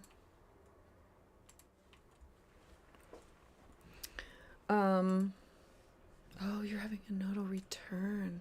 Okay, I'm loving this. I'm loving this. And know that let's talk about this. And okay, first I'm going to talk about this, and then I'm going to talk about the full moon. All right, so first off, a nodal return is not like the nodal opposition. Now I want you to think about it as there's a child, and he's running around, and he's like running forward, and you know how like they run, and you can literally pick them up and you reposition them and they just keep on running. A nodal return is when life says, Jessica, you're a little bit off track, and I'm going to correct everything in one fell swoop over 18 months with every single eclipse. And so not only is the are the eclipses going to activate your direction in life, it's going to activate the way that you communicate, the goals, the hopes, the wishes, the dreams, things that you did. Like you will reevaluate your outdated groups, networks, affiliations, clubs, organizations. When it gets to the zero, it will literally be a realignment of who you are. Sometimes a sun in Virgo is obsessive thoughts, like that broken record when we close our eyes and we just can't shut things down. And a north node in Pisces is in the fifth house, is it's the house of creativity. What do I want to give birth to? What do I want to focus on? I need to be less structured, less organized, and I need to be focused on being free, love, joy, art, music, beauty, and creativity. That's what your next 18 months are going to be a focus on, of nurturing and caring for your mind, your body, your soul. Now, the full moon, you're going to have, where is this? All right, here we go. The sun is conjunct Chiron. The sun in your 6th house has something to do with your day-to-day habits, you taking care of yourself, your mind, your body, your spirit. This could be going to a counselor, going to a doctor, going to a mentor, making enough time to exercise, health, nutrition. Chiron is a wound, and it's like bringing things up and saying, I got to take better care of myself. I have to plan out things better. The having Venus in your 5th house, Venus is retrograde. It's having you go back over areas of your life that tap into your own inner child. What brings you joy? It's sitting there saying, I need to go back and look over things and maybe not do them the same way. But if music gave you joy, checking out concerts or playing music. If it was art, is it dancing? Is it painting? Is it, I don't know what brings you pleasure and joy, but I know that you need to add more into feeding your own inner child. The full moon is going to be in your 12th house. It's releasing karmic debts. The 12th house is where we go to heal and renew. And so the full moon can be spiritual retreats, meditation, yoga, setting aside time where I can tap into my mind, my body, my spirit, and my divine, whatever you call your higher power. And it's connecting into self-sacrifice and saying, I need to clear some of these things out. I am worthy. Know your value, know your worth. And so this is paying attention to your dreams, paying attention to your intuition. Having a full moon in your 12th house is a connection to your ancestors, your guides, your angels, your divine, whatever higher power you believe in. It's also getting the messages, finding a coin, music, any of those topics. And so it's having some endings or having some understanding about connecting what means what. And so, yeah, you got a lot of things going. Know that your nodes will be in this area of your life for the next 18 months. And so this is a total realignment of what do I want to do? 2025 is going to be big for you. And so I'm excited for you, Jessica. Thank you. Thank you for trusting me. Thank you for being here. All right, let me see who is next in the queue. Hopeful. Thank you, Hopeful, for being here. I'm coming. She has a question I'll have to pull up. Date of birth. Hold on. Oh, you got a birthday. Happy birthday. No, and I forgot to tell the other person, when you have a birthday near something big, your solar return, that's what it is, it's where the sun comes back, that day's energy is infused for your year ahead. And so the energy of what you're working with.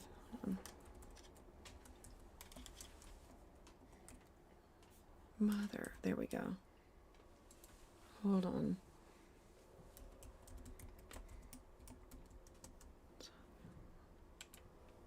I need a second. And the question, oh, okay.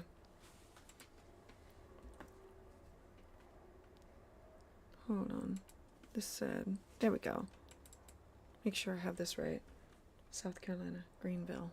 Okay. Nope, it came up wrong. Hold on, let me redo it. I thought that.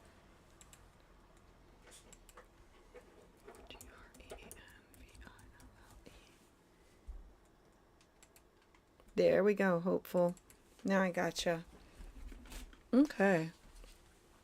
Let me pull up your chart and take a look at that first. And while we get... All right, Hopeful.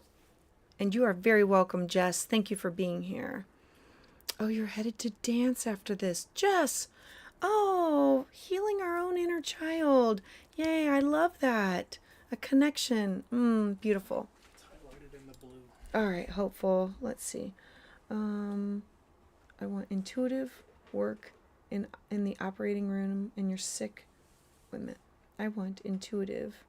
I work in the operating room, and you're sick of doing it after 27 years, and I want to teach part-time and work from home, and you don't know how to get started. Let's talk about, oh, I'm your girl for that. Okay.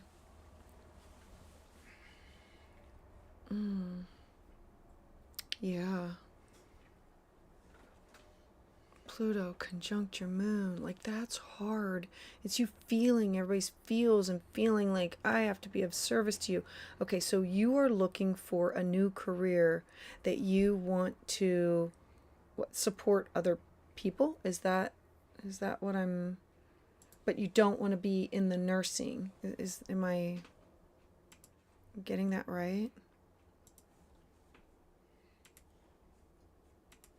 Let me pull up hopeful. And you don't know how to get started. All right.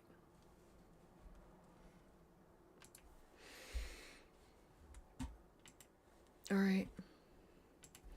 So, business advice. Let's talk about this. Your ruling planet is Jupiter. You have fortune and luck. Follow wherever Jupiter goes.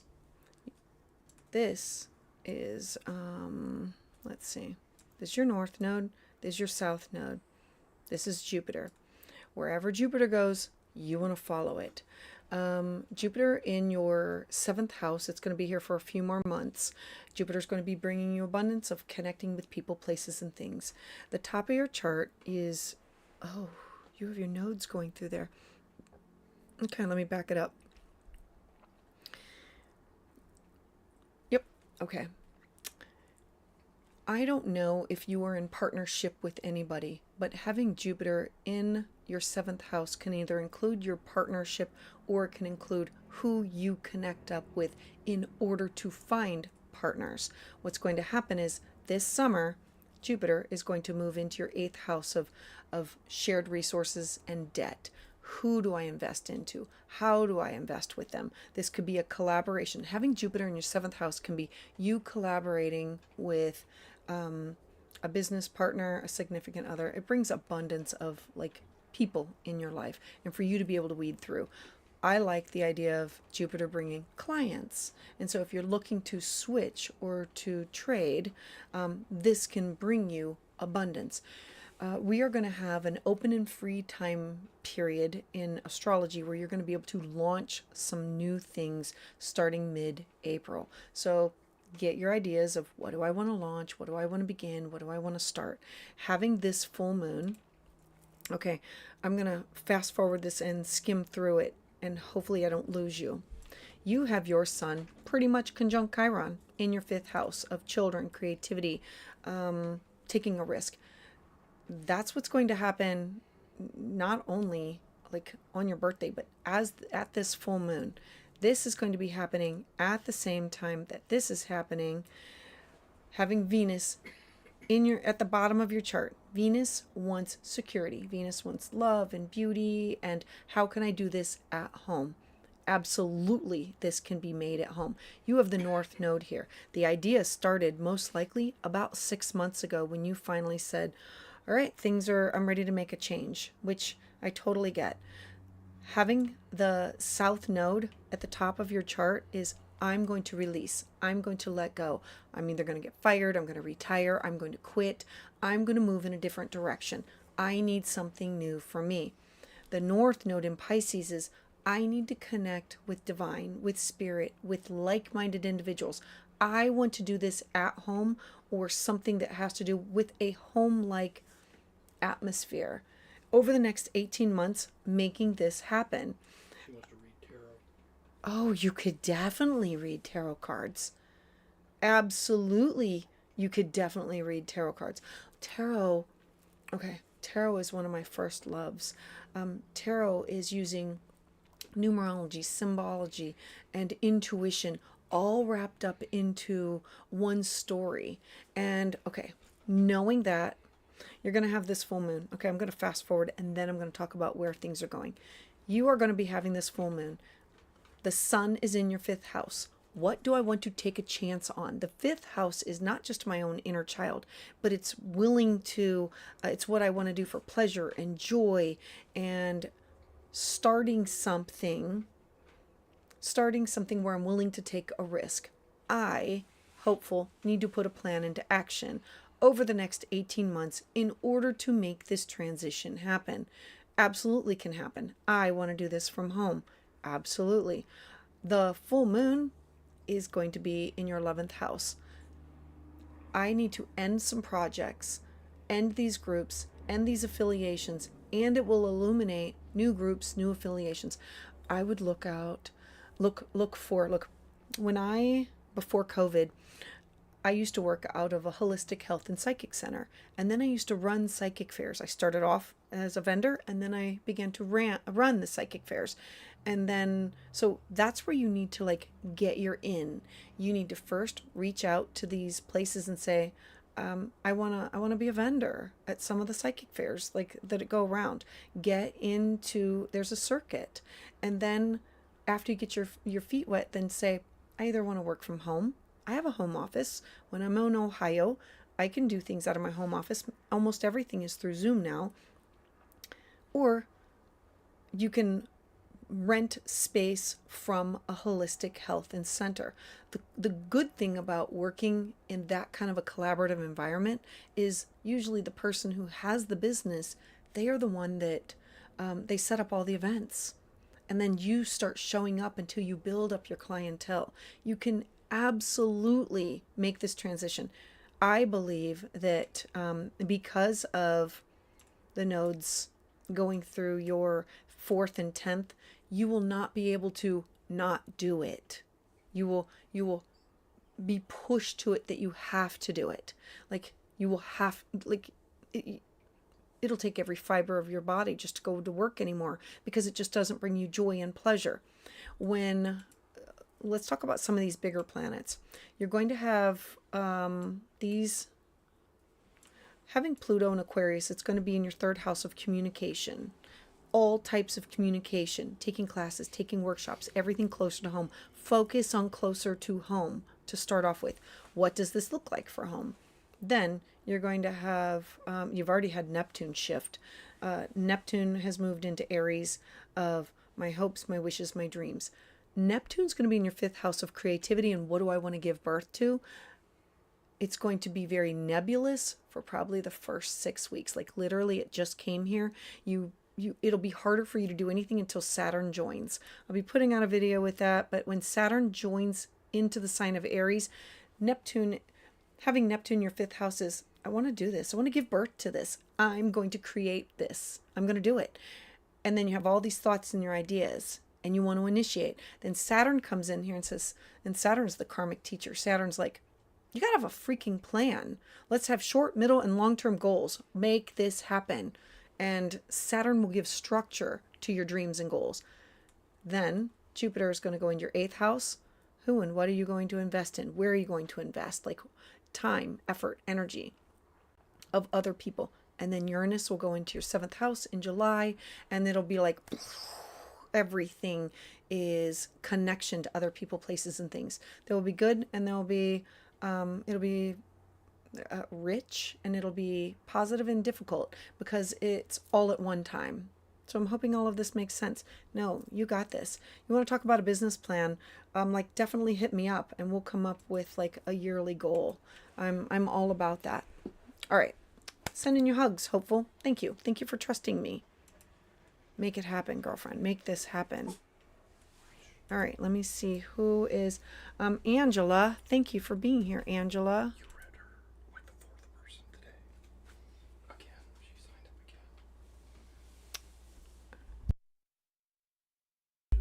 Give me a hot second.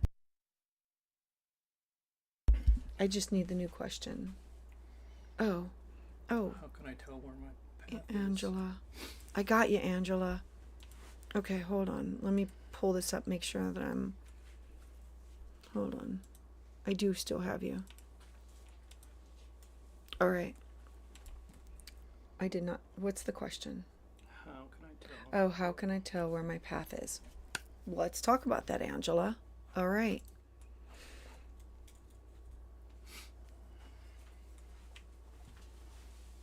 Are you talking about a path for a career or a job? Okay. I'm assuming your path for career or job, and I'm going to add in partnership in here. I don't know exactly what I think that you're talking about like your path in general. So I'm going to talk about like the outer planets and the major changes. Okay, it says yes. Okay, good. Okay, so I'm going to tell you in a nutshell everything big that's going to be happening, because everything started last November, like September, October, then November, and then December became more intense, then January, February, and we are just like feeling like this weight, and we know things are changing. You have what the heck? Sorry. You have Pluto. You have Pluto for the next 20 years in your fifth house of creativity in the sign of Aquarius.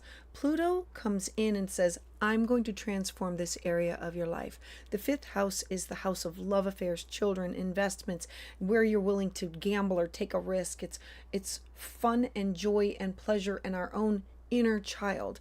And Pluto is here to say, you need to transform what you find for joy and pleasure and have an extremely open mind to it, and not have horse blinders on. That being said, then we just had Neptune. Neptune is moving into your partnership sector. Neptune is very nebulous. It's dreams and anticipation and excitement and the thrill of Neptune is this innovation, and it's intuition, and it's in the sign of Aries is I have to initiate who I'm going to come into contact with. If I want partnership, what is that partnership going to look like? Your North Node in Aries means you have to initiate all major partnerships. That means personal and professional. And so if you're looking at this as I want to find a life partner, you're going to have to initiate it. Having Neptune here, first is dreamy. You got to wait until Saturn joins. Saturn is going to be there in just a few short weeks. Saturn is going to bring structure to who and what you want to initiate. The seventh house is the house of contracts. It's the house of negotiations. It's the house of marriage, partners, promises. The house of, I'm going to say, open enemies and exes, and how we handle conflict and how you handle like legal matters. Having Neptune go in here it brings about confusion. Where do I go? Do I sign a contract with this person? Do I meet up with this person? Like, I just feel like I'm going off in all these different directions because Aries wants to initiate, knowing that your North Node is at 2 degrees, and that's close enough to Neptune as it's not crystal clear. Over the next year, it's going to become crystal clear because Neptune travels very, very slowly. Saturn is going to come into here in just a few short weeks and says, if you want to work with this person, we need to have structure. If you want to be in a partnership with this person, like a life partner or best friends, there needs to be some kind of boundaries. There needs to be some kind of limitation. We need to make sure that this is fair and that this is equitable. You're not going to just jump into anything. Adding to that, you're going to have Jupiter. Jupiter is going to move into your 10th house. When is it? It's like May. The end of May, I believe, when Jupiter goes into a sign for a year, and Jupiter's going to be moving into your career sector. In the sign of Cancer is home, in its feelings, its family, it's what do you want to do? Is it about bringing beauty? Is it about connecting with people that feel safe and secure? Having Jupiter in the sign of Cancer is going to bring abundance to people seeing you. So the first is you, the 7th is partnership. The 10th house is how people look at you like authority figures, and it will expand everything that has to do with your career, your life path, your public life. If you make mistakes, everybody's going to see it. If you're doing for the good, everybody's going to see it. I currently have Jupiter up at the top, so I'm always cognizant of when I make mistakes, I have to own it and say it because everybody's going to see it. Better to beg forgiveness. Like, I'm just like, it's about owning your mistakes, because Jupiter expands everything. And so having Jupiter here, it's where you want to make your mark on society. What do you want to achieve? Your professional life, your ambitions, your reputation, your goals, it's business related, it's success, it's achievements. And so having Jupiter move here, this is you saying, what do I want to do for my job? What do I want to do for a career? It will be in a square with your 7th house of partnerships. Like, you're going to have some things to work out, but Jupiter's going to give you all of these options in order for you to work them out. Then on July, I believe it's July 7th, Uranus is going to move into your 9th house. The 9th house rules over publishing, legal matters, foreign people, places, and things, cross-cultural experiences. Having Uranus go into your 9th house is going to have your mind buzzing. I can take this class. I can take this workshop. I can teach this class. I can teach this workshop. I want to travel here.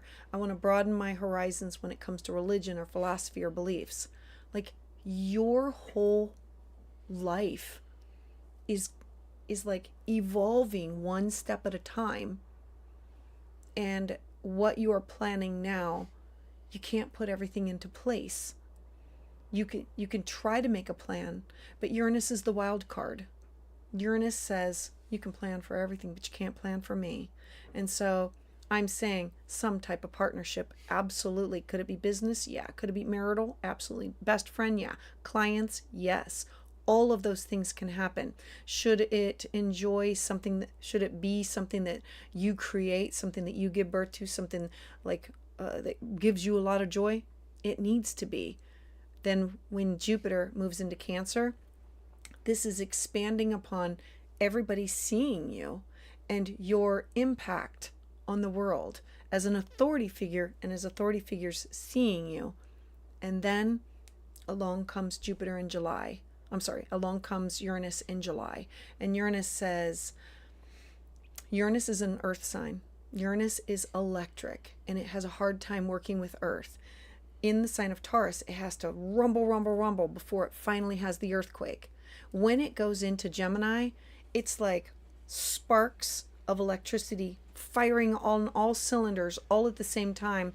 And it's all these ideas going off in all these different directions. And so that is where it's going to expand everything for you all at one time. And okay, I'm going to add one more thing without convoluting everything. This is an air sign. You are air. Your first house. When Uranus first moves into there, it will be in a harmonious aspect with what are you releasing and what are you moving towards. It will be like electric, lightning, I get it, aha, quickly gone, quickly here.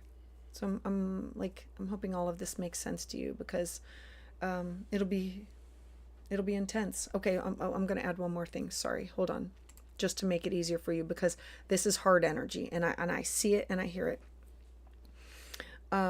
When Jupiter goes into this house, into your career, it will be in a harmonious aspect with your 12th house.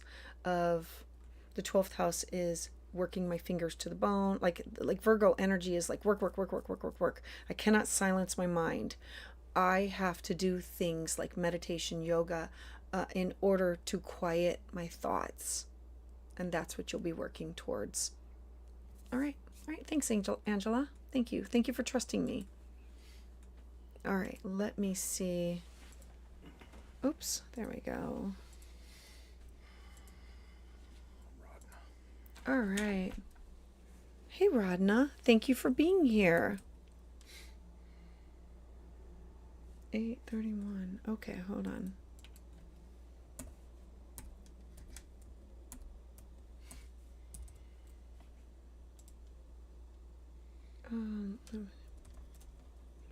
I love it that everybody has their time of birth. People don't realize how important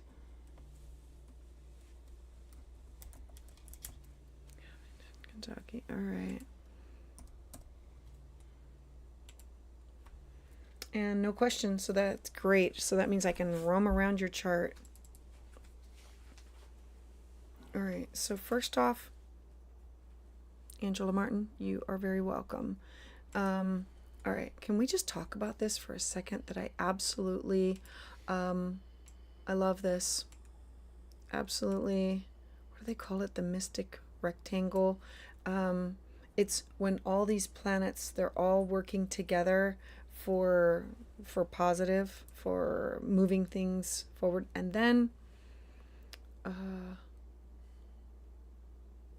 where I see a square.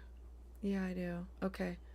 So working together because of the square to your nodes. So this is your north node, the direction in which your life in which you're supposed to be going, and your south node in Scorpio. Look, south node in Scorpio it's intense. It's Scorpio energy. It's raw. Neptune dissolves. It removes. And so having Neptune conjunct your south node in your first house of identity, it's losing my identity. And so in your past lifetime, you lost who you were. Like literally, you lost your identity. And it had something to do with, I'm going to say, it was public. I'm going to say it was public because of Leo at the top. Leo means like wealthy or king or queen or famous. And so Venus, usually feminine energy, or money or resources, like you lost everything and it was made very, very public. And so losing your identity. And in this lifetime, I need to be focused on who I partner with in a better way. You look, Scorpio is psychic, it's intuitive, it's holding grudges because I have to. That's the way that I protect myself. And in this lifetime, Venus is the ruler of Taurus. And so it's like I have to use my past for the opportunities in order to do better in this lifetime with who I choose for partnership, for my career, for my job, for everything. So knowing that, let's take a look at and so another thing, just going to add this on here. We repeat the same mistakes, just different. Same themes, just different until we catch the mistake. Until we better, if that makes sense. Okay, let's see. Hold on. All right. So let's talk about this full moon that's going to be coming up. I do want to give you a heads up that your chart ruler, you have two, modern and traditional, is Mars and Pluto. So this Mars retrograde, I'm going to bring that up first. Mars retrograde is really, really hard for you because Mars is the warrior, wants to initiate, wants to go after. And Pluto being one of your chart rulers. You had Pluto move into your fourth house of home, family, foundation, needing to have security here. What does that look like? You're going to be spending the next 20 years something eclectic, building a foundation, emotional foundation, like that. Then Mars was retrograde. I believe it started in December and then it went January, all of that. Mars is now going direct. There's going to be, it's going to hurt. There's going to be this is going to be the third opposition. You've already had this opposition twice. An opposition is when one thing opposes another and a decision has to be made. You have Pluto at the bottom of your chart, family, traditions, responsibilities, what other people expect of you, your living situation, your personal life. Then you've got Mars sitting on top of your Jupiter, like literally where you want to take action. Jupiter wants to expand, cross-cultural experiences, foreign people, places and things, travel, your mind, your thoughts, your ideas, legal matters, sitting here. You are going to have a Mars return at exactly the same degree as the opposition. So you've already had this happen twice. I don't remember the exact dates of it. I just know that it was like a month ago and then a month before that. You've had 2 activations of this, literally at 3 degrees. Like 3 is the degree. And so you're going to have a new Mars return. It's the start of something new for your career, your job, your legacy. It's a 2-year transit. This will be a, you can't make me. I don't want to do it. I don't have to do this. It'll have something to do with your public life, responsibility, authority figures, achievement, your personal ambitions, honors, awards, a boss. It's going to be intense. It's going to be extremely intense for you because, number one, your chart ruler, both of your chart rulers. Okay, I'm going to draw more lines with this. And it's squaring you, your identity. Like you're caught in the middle of, now I have to dissolve again who I am and where I'm going, what am I doing. The first house is about your appearance. It's your power, you being seen, your desires. I don't want to be seen. I don't want to be seen as that. I want to be known as this. You stepping into your power, your own authority figure. This is somebody pushing back on you, their will, and you, since this is the 3rd time, you standing up and say, yeah, we're not going to do that. I have learned my lesson the first and the second time, and we're going to do better. And you're going to start a 2-year transit of what does better look like. Having Neptune here, Neptune blurs things, and it's, I don't always see it coming. It's like you don't see the lessons, you do feel them, but you don't always see it. And so this will be, you'll know it, you'll feel it.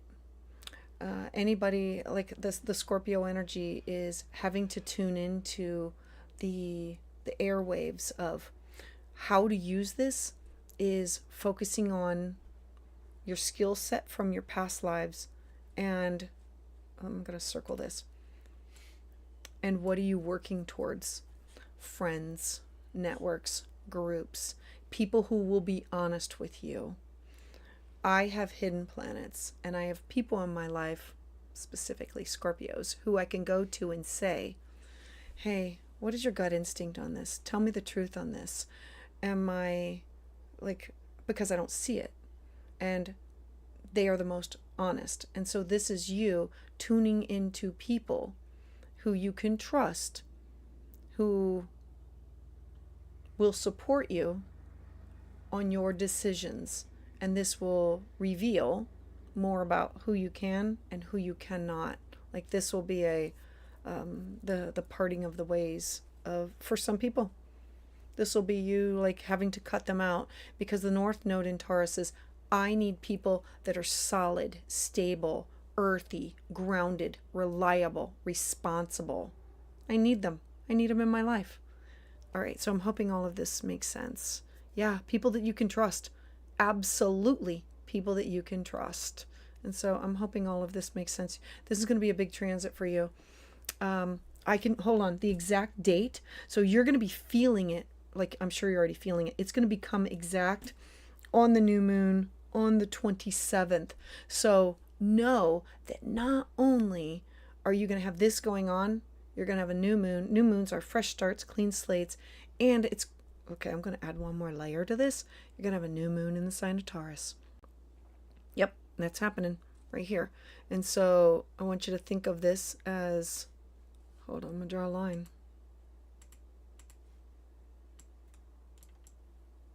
So new moon here, activating North Node. This is the direction that I, Radna, need to move towards. I need to be able to see it for what it is. I need to release some things, some people, some places, some things, and I need to be able to step into this not from a space of fear.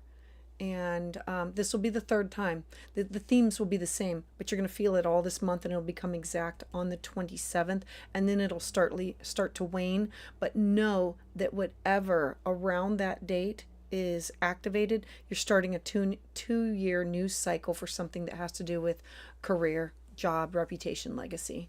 Yeah, going to be big for you. All right, Radna, thank you. Thank you for trusting me. Alrighty, let's see who I have. I have Emma. Leppy is her name. And she has to send me her birth location. I need your birth location, please. There we go. Oh, Blubby. Blubby. Okay. Leppy. Bluppy. I got it. Oh, I love all those numbers for your birth date. Okay, because I'm also a number gal. Hold on. Let me see if she has a 34. Wait a minute. It says your birth time is 12:34, but you didn't say AM or PM. And I need city and state. I don't have it. Maybe, like, do you want me to hold off on this and do the next person? Let me know. She was quick to respond last time. Okay. So, while that comes in, I just want to I want to take a moment to thank everybody for being here. And if you are looking for more of this, I would love if you would join me over on Patreon. I have 3 different tiers. You get a week for free. I offer this month I'm offering 3 videos, and I'm offering a moon manifestation guide and a video that goes along with it that helps you to work with the moon if you're at all interested. And for my top tier, they're going to get it. My top tier always gets everything, and then the other tiers I offer it on my website. All right. It's PM. Okay. I got the PM. Good. And I need city and state. Cedar Rapids. C-E-D. IA. It's okay. I think I got that. Yep, I do. All right, Bleppy. And what's been sucking up all your energy? Oh, let's talk about that. Okay, Bleppy. So, don't worry about it, Bleppy. Like, we all make mistakes. This is Mercury retrograde. Like, it's been yeah, it's been rough. All right, so let's talk about you. Look, love that you're Aquarius rising and that you've got your chart ruler there, and Neptune makes you a really unique person who can just about mix and mingle with anybody. What's been sucking your energy? Oh, you have your sun at 0. You've never done this lifetime before, ever, with having your sun in Sagittarius of, I have to have faith and hope and belief. So let me tell you about Sagittarius. Having your sun in Sagittarius, because you were like right on the cusp, like literally on the cusp of like minutes in order to determine, am I Scorpio or am I Sagittarius? And so having it on the cusp is Sagittarius comes at the season of, like, think about Christmas or the holidays. It's cold, it's winter, we're celebrating, yay, fun, joy. And we have to have faith that we're going to have this harvest and it's going to last us throughout the winter and get us, even though we don't know how long the winter is going to be. Sagittarius is the archer. It's having faith in something, in belief in something that we don't know 100%. We can't touch it. We don't know how long the season's going to last. We don't know about teaching and learning and studying and faith and belief. Like, that's Sagittarius. Yours is at 0, which is, I've never done this. I've not experienced this before, and I'm going to give myself this energy to try to work with this in this lifetime. Like, literally, a cuspy baby. Okay, knowing that, and you have your South Node in your 12th house. So I'm going to add to this before I put up the other chart that having a South Node in Capricorn in your 12th house is the house of isolation, the house of prisons, the house of hospitalization, and knowing that most likely in your past lifetime you were imprisoned, you were held for your beliefs, you picked the wrong person, place, or thing. I would say, because it's Capricorn energy, it's I chose this, I followed this person, I trusted this, I picked the wrong and I stayed because I said I was going to, and then it was turned against me and I lost everything. Like literally, the South Node is where things went wrong. And so having a South Node in Capricorn is I stayed way too long. And this meant imprisonment. It could have meant isolation with hospitalization, institution, prisons, any of those things. But you were isolated. And in this lifetime, you are supposed to be working on your North Node in Cancer, following your heart, intuition, your feelings. The sixth house is all about your day-to-day service, but it's nurturing and caring for yourself and then caring for your tribe. And it's okay to say, I said I was going to, and now it doesn't feel right anymore. And I need to walk away from this. I need to be okay with changing my mind and not just saying that. And so giving yourself permission for that. Otherwise, you're being pulled back into that isolation. Okay, so let's talk about where you are today, and let's look at a silver lining, because our charts give us the what we're going through, and then they give us the solution. They never leave us high and dry. So, all right, you have okay, as an Aquarius, your ruler is Saturn and Uranus. Where is Uranus? Okay. And so it's always important. We have a traditional and a modern. Follow where those go. They're both very slow moving planets, and they're going to be on the move in 2025. All of the planets are going to be moving in 2025, and it hasn't happened in a couple of hundred years. You have, and this is hard, I'm really sorry, you have Pluto entering in your first house of self, your identity, who you are. Pluto comes in, Pluto comes in and just says, get your shit together. Get your act together. You have to straighten up. You cannot just. And it's sitting on top of your Neptune. And your Neptune is like, things are foggy. They're blurry. It's like, I liked the way things were. I wanted to be able to do this, and I wanted to be able to do this, and I don't want to have a plan, and I don't want to have to be organized. I want to be multiple things at the same time. And Pluto is going to act for 20 years in your first house that says it's okay, but you have to have a transformation of who you are. You cannot be all of these things. Who are you really? Who are you authentically? Like, dig deep. Pluto, where we find Pluto is, it's often seen as a trauma signature. So we have yours next to Chiron, your wound, in your 11th house of your hopes, your wishes, your dreams, your goals. In the sign of Sagittarius, like, these have been dashed before with people that you've been connected with. Pluto comes along, and the gift of Pluto is where the seeds were planted, when it's ripe, they grow. And so you are growing, changing, and evolving into who you now are, your new identity. And so knowing that, let's look at, sorry, the candle, I hear it crackling and crunching and making noises. You're going to have a lunar return. I love this at the full moon. Okay, I don't want to convolute this, but I do want to be able to use your chart to explain it.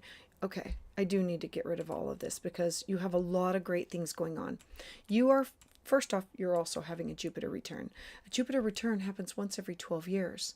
You have to use this to your advantage. I think what it is you don't like this heavy energy. And I think you're going to have to look at this. See how they're both light blue, they're both air. It's like, I have to be able to create something. I have to be able to give birth to something, some form of creativity, art, music, beauty, love, joy. You are starting a new 12-year cycle of feeding the inner child, healing the inner child, working with the inner child. This is only going to last for a few more months, and then it's going to go into your sixth house of, I need to make this a day-to-day habit. I need to make sure that this happens. That being said, you have this full moon. So the full moon is going to happen what did I say? The 12th. So you're going to have the Sun conjunct Chiron.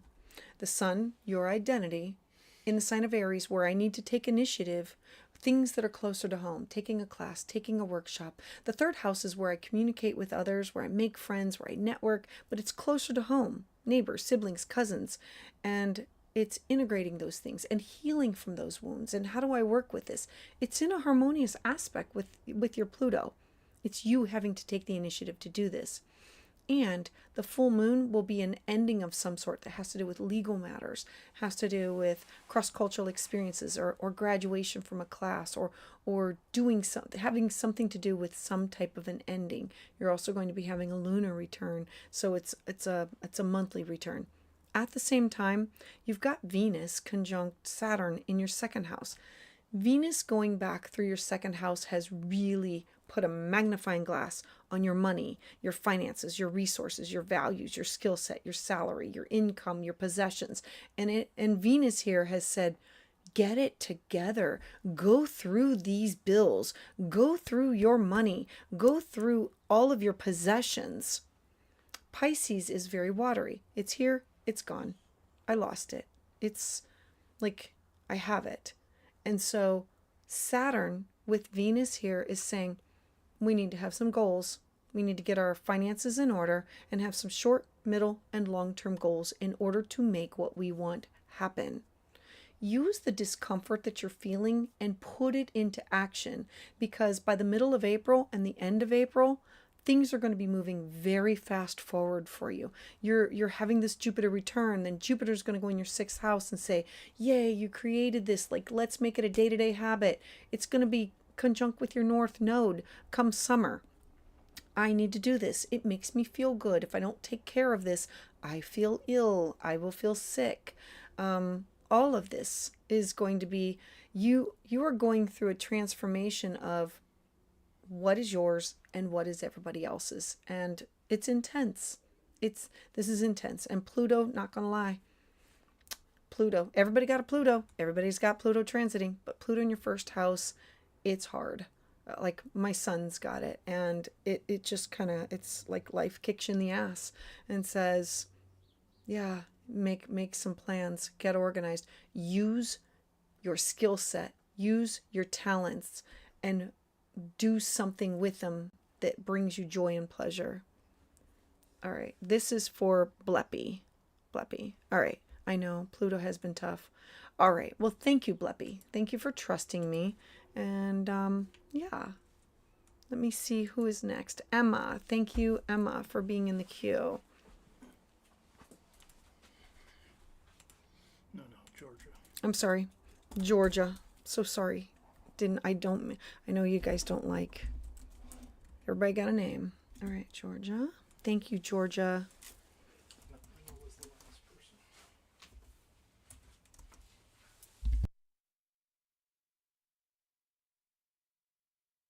All righty, let me see the time. 10:39. Okay. And these are recorded, and you're going to be able to listen to them again if I went too fast for you, or you just want to be able to hear it again. There we go. Let's see. Okay, no questions, so it lets me roam around. Oh my goodness, what a beautiful chart. Okay, Georgia. I don't know how much you know about astrology, but like, can I just say, really, this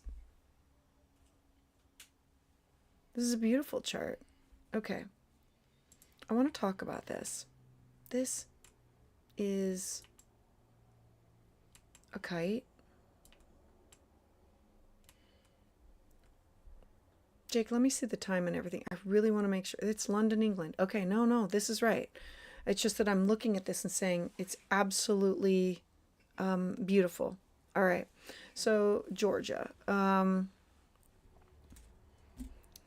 Okay, oh, you can't even see it because I forgot to share the friggin' chart. Sorry. Now, Georgia, let's have a conversation. Okay, this is your chart. Let me circle a few things. Your Virgo rising It means Mercury is your chart ruler. You follow wherever Mercury goes. Mercury is still retrograde, so that whenever Mercury stations retrograde, you feel it in your first house of self and your career.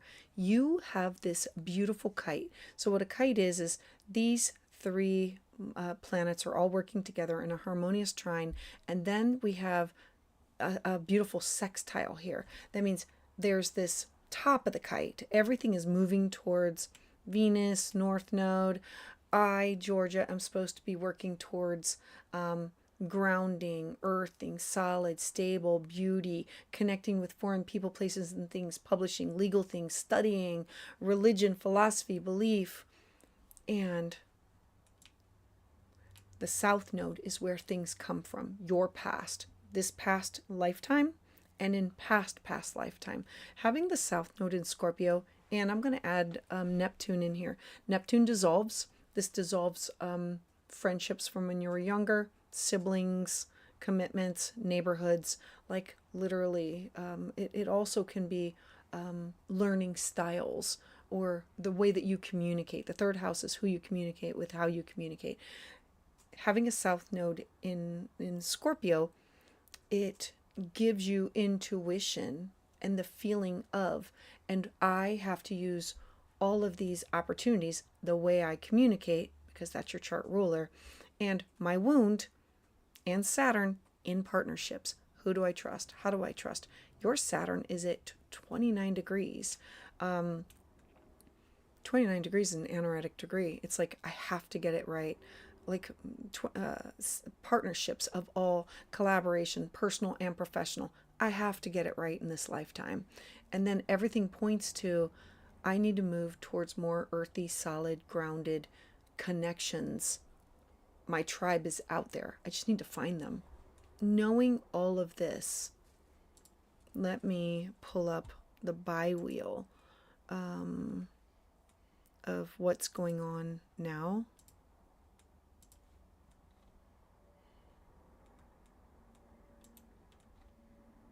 And what's going to be going on. So we have,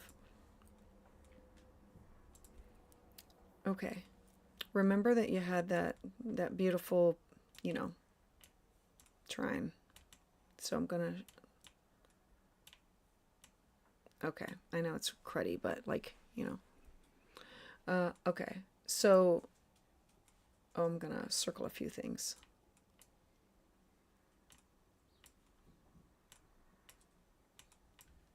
And this, because it's a lot. Girlfriend, or guy friend, not quite sure. You got a lot of stuff going on. All right, so I'm going to break this down.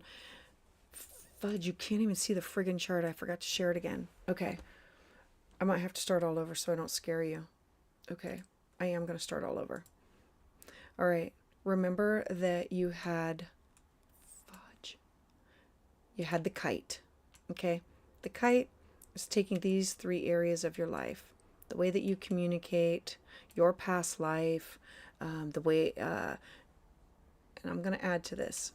Every time one of these gets activated, see how this is on top of this and it's activating this kite, and this is activating your kite, and this is activating your kite. So we have where you've come from, the way that you communicate, dissolving of all of those things in your life. Right now, Mars is sitting at 27 degrees. Mars it's like finally moving forward. It's where we initiate. It's what we go after. Mars is sitting on top of your Mercury, how you communicate personally, in the sign of Cancer. The 11th house is your hopes, your wishes, your dreams, your goals. Georgia, I have to start making a plan. Where's my tribe? Do I volunteer here? Are these my friends? Are these the networks that I want to be part of? I want to be part of something bigger. I have to initiate. I have to make these things happen. That being said, it sets off the kite. I have to be moving towards grounded, stable things that bring me joy and pleasure. The Venus and the North Node, the direction. I need things that are grounded in my life, that are solid, that are stable, that it can expand my mind, my body, my soul, my thoughts, my connection with soul tribe. Uranus is really shaking up your entire world. And it's an opportunity to break the mold of the way that you were doing things and saying, this, look here, go here, check out this, connect with this person. Have you thought about this? Uranus takes everything that you thought you knew and shakes it all up. A kite this is the tail, and this is the direction in which you're supposed to be going, the top of the kite.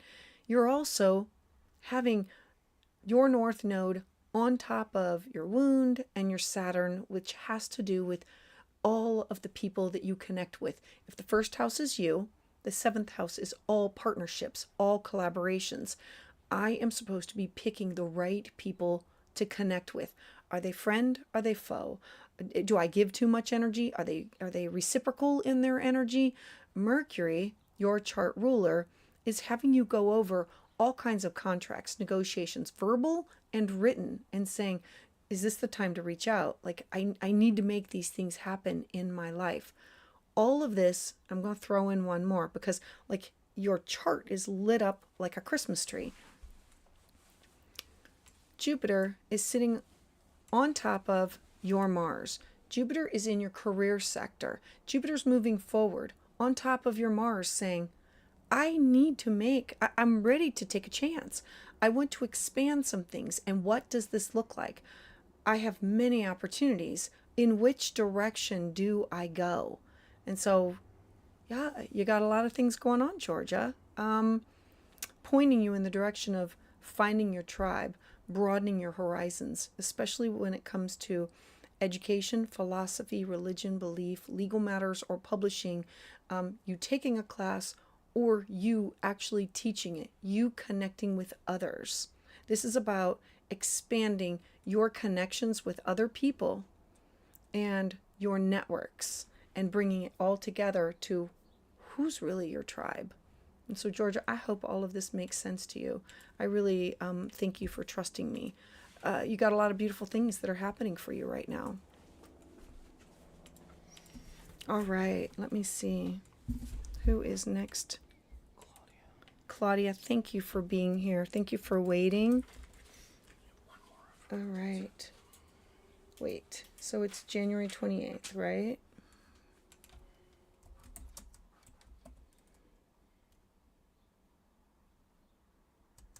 Yeah. 804. Just double checking.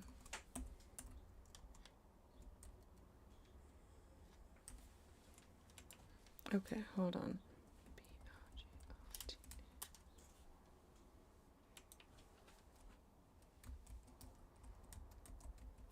All right, let's see. All right, Claudia. All right, I got you, Claudia. Let's talk about this. Since there was no question, it gives me the opportunity to like roam around on your chart. Thanks. Oh, and the queue is closed, so thanks. You can, if you book now, I'm going to be saving it for the next 2 weeks. If you want a personal or private consultation, like you can always go to the website and we would do it by Zoom. All right, so Claudia, look, this is a lot going on with, because this is activated by the eclipses. And do you have a square? Okay. Okay. Let's talk. I see it. Takes me a hot second.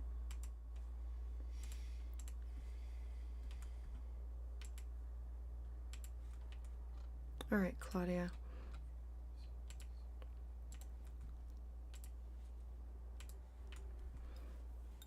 All right, so Claudia, I first want to talk about this, okay? This is a lot.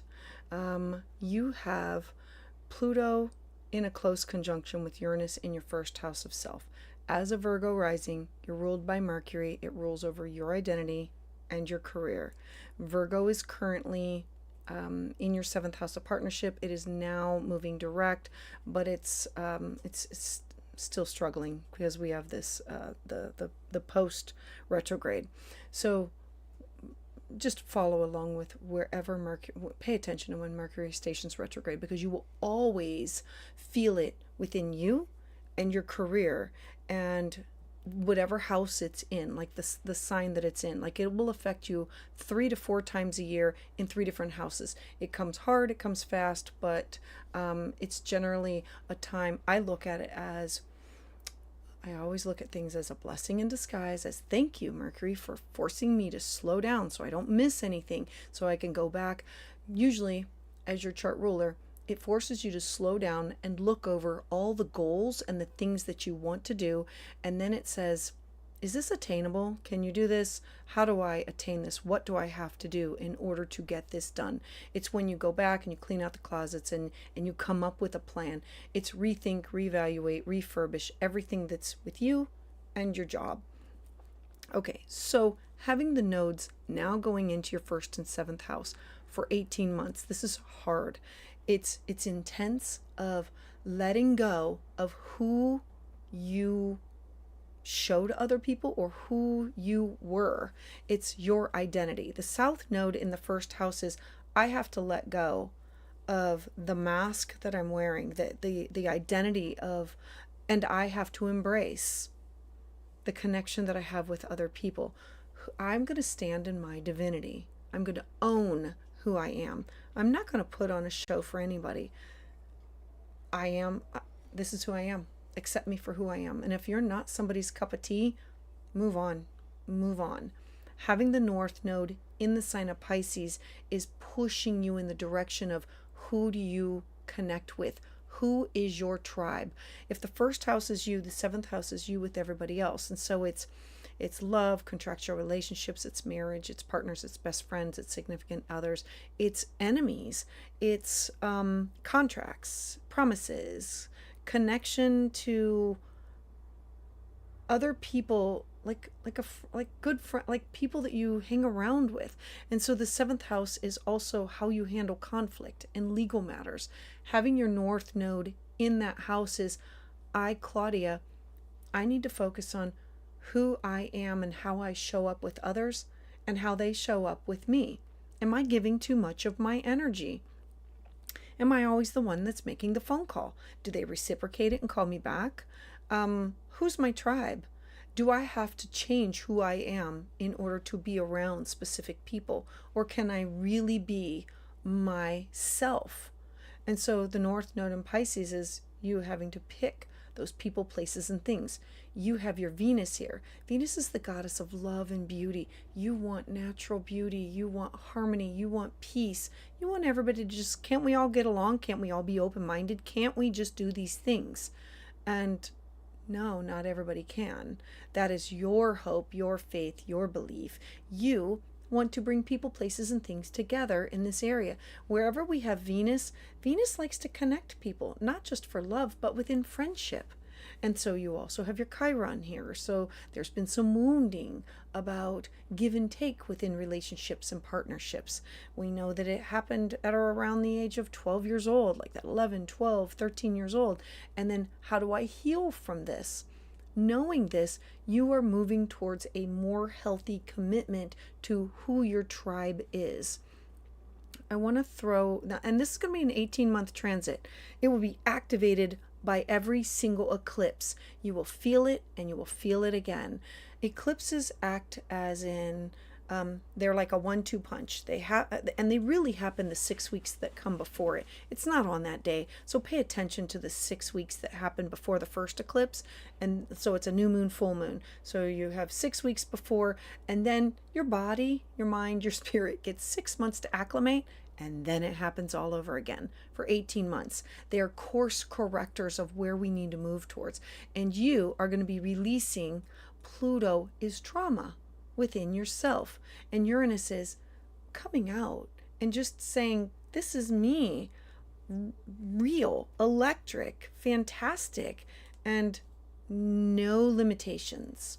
Now, knowing this, you're going to be having a full moon.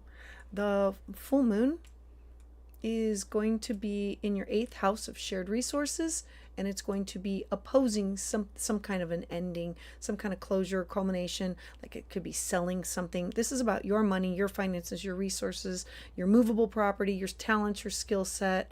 The sun being in your 8th house of your shared resources like debt, taxes, alimony, child support. What's also going to happen on the same day is Venus is going to conjunct with Saturn.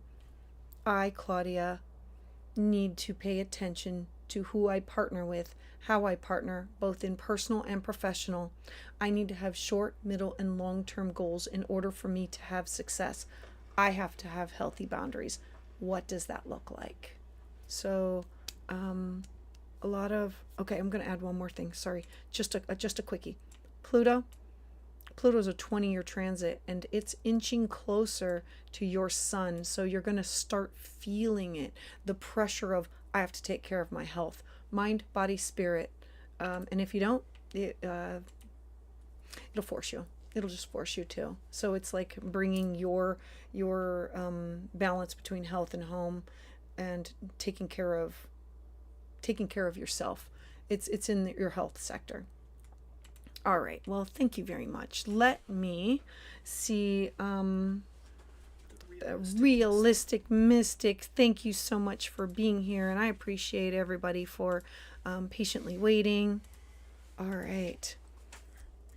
Realistic Mystic.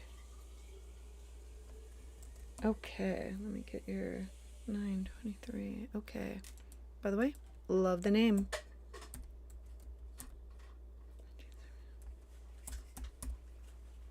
Oh, what the heck? Hold on.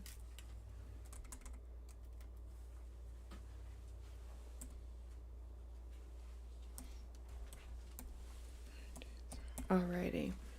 I'm almost there. I need to check, double check, and triple check.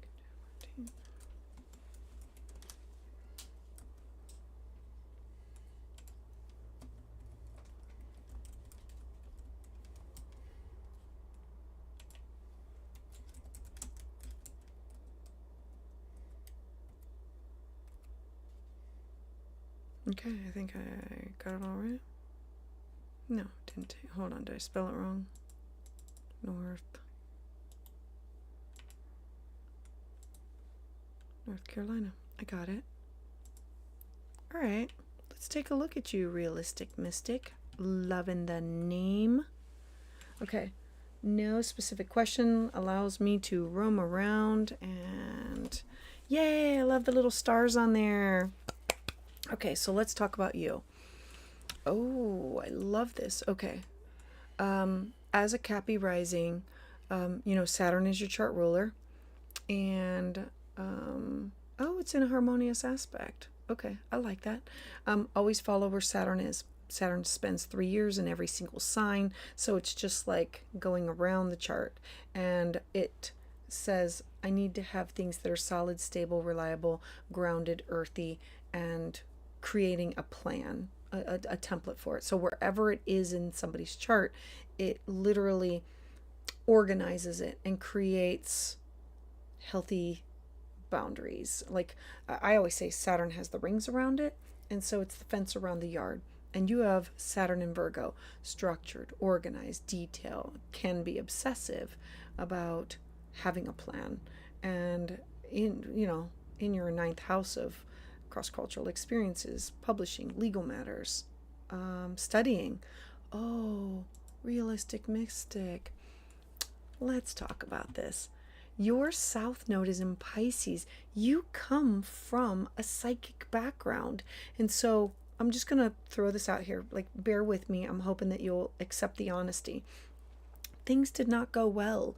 The South Node is where we look at it first negative, and then we look at the gifts and the talents and the opportunities that come from it. So in a past lifetime, you were very intuitive. You were very psychic, and you shared your information. 3rd house is communication with neighbors, siblings, cousins, and it did not go well.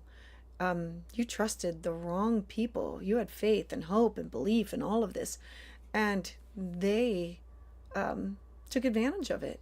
Absolutely took advantage of it. And so, where's the ruler? Hold on. Where is... Oh, in your 8th house. It was used against you. Yeah, I'm sorry about that. Jupiter, one of your chart rulers, is in your 8th house of shared resources. So somebody said, yeah, this is absolutely great. And then you invested in them, like through a marriage, or like the 8th house is where it's the occult. It's where we are connected with taboo topics, and the 8th house is shared with others. But remember, the others had power over you. It was not fair and it was not equitable. The 8th house is like when I say power, it's like control over. And so it had control over you, and you will do what I say because I say to do it. And then also Neptune in your 12th house, like you, dreams, intuition, psychic ability. I really believe like having Neptune in the 12th house is the house of prison. It's the house of hospital, institution. If you did not do what they said, I think that they imprisoned you. I think that they put you in a prison or in a hospital or somewhere. And so in this lifetime, the positive is you can draw from that. You already come from knowing that, feeling that. And in this lifetime, you are supposed to be sharing your gifts, your opportunities, your talents. 9th house is cross-cultural experiences. It's sharing them with other people from other religions, other beliefs. It's expanding your mind, expanding your horizons. And the ruler of it is Virgo in Libra in your 10th house. I, realistic mystic, I not only am going to learn about it, I'm going to draw from it, I'm going to pull from it, and I'm going to teach it, I'm going to share it. I'm going to, I love all of this for you. I'm going to do better. I am going to get the facts and not just follow my gut. I am not just going to trust. I'm going to do better. Okay, so knowing that, because Capricorn is, I have to pick the right mountain. And I'm going to say that having Saturn here gives you the permission to say, this doesn't feel right anymore. And then when they say, but you promised, you can say, a reason, a season, or a lifetime. And I'm choosing to now say no. And no is a complete sentence, and to walk away. That all promises that you make can be a promise for right now. You're going to do your best for right now. And to not be taken advantage of again. To use your I love that energy. Okay, so let me get you the bi-wheel of what's going on with you right now in your life. Okay. So let's talk about this. All right. This is going to add another layer to everything that we've been talking about. Okay. You're having a nodal opposition. Like, we could go on and on and on about that. And you got this full moon. And the full moon is like sitting on top of all of this. So can you see like that you've got these two areas of your life connected? And so you're having a nodal opposition. For the next 18 months, you're going to be looking at drawing things from your life, from this past and from past lifetimes, through the Akashic records, dreams, astral travel, astral projection. The 12th is connection to the spiritual realm, dreams, ancestors. I want to say shamanic work, like pulling from your past. And what have I learned? What have I studied? Usually the South Node in your 9th house is, I'm done studying this. The student's ready to become a teacher, or I need to finish this up before I can move on, or it's legal matters, or it's publishing, or what do I want to publish? The North Node in the 3rd house is a direction of sharing with people within my close community and a connection to them. This full moon is having, like, Venus will go direct on the same day. So you got Venus, how do I make money? Venus is the goddess of love and beauty and resources. With Saturn, we'll say, we need to have some goals here in order to make this concrete, short, middle, long term, with who you're connecting with. And then you're going to have the Sun conjunct Chiron in your fourth house of home, illuminating traditions. The fourth house is not just your living situation in your personal life, it's your ancestors, it's your foundation, it's what made you, or what you are building up, your stability. The full moon at the top is activating all of this, of revealing some endings, some culminations, some closures. It could be the ending of something that has to do with a job, leaving a job. It could be ending some things that have to do with your like authority figures, life path, responsibilities. Like, I'm willing to let go of this. I'm willing to let go of this tradition. I'm willing to get rid of some of these responsibilities, that they are no longer mine. Or I want to bring an end to this, or have culmination or closure that has to do with this, in order for me to move on to something new. And so all of these are going to be huge options for you. Oh, okay, like one more thing. Sorry, I don't mean to, like, you're having a Mars return. This is a 2-year cycle of where Mars comes to conjunct with Mars. It'll be happening here in the next few days when it actually reaches 29 degrees. It has something to do with partnership. 7th house topics, which is best friends, significant other, clients, hopefully all of those topics. You with somebody else. And so this is like starting a new 2-year cycle. So I'm loving all of this, realistic mystic. I'm like, you have a lot of great things that are going to be manifesting for you over the next, well, not just this month. This month is going to unveil. Remember, your chart ruler is Saturn, and Saturn is in your 3rd house now, but Saturn's going to be moving in the next several weeks into your home sector, your foundation. So it will make a major shift. You will feel it within. I need to create something that is tangible, because it's in the sign of Aries. I have to make this happen. So I'm hoping all of this makes sense to you. I want to tell everybody I really appreciate you showing up tonight. If you are looking for more, you can always check out my Patreon community, where I have lives and I offer like free things that are on there. And if not, I will see you here in 2 weeks. And if you're looking for a private consultation, I offer tarot and astrology. I love the astrology. We can do the year ahead, and I literally give you all the transits for the year in order for you to map out your life. And so let me take one more look in the queue and say goodbye to everybody. Georgia, you are very welcome. Realistic Mystic, I'm so glad. Debbie, you have a 12th house moon and you went to work after retirement. Look, I retired and I'm right back at it. I cannot not. Yeah. I did activities working 20 hours. Some of the planets. Yeah, Georgia, some of the planet placements from the live reading are different from my chart. Oh, no. So I'm using whole sign. Are you using Placidus? Because I can use Placidus also, but for these readings, I use whole sign. So the planets should not be different. Like the house placement might be different. So, oh, don't put the cry thing on there.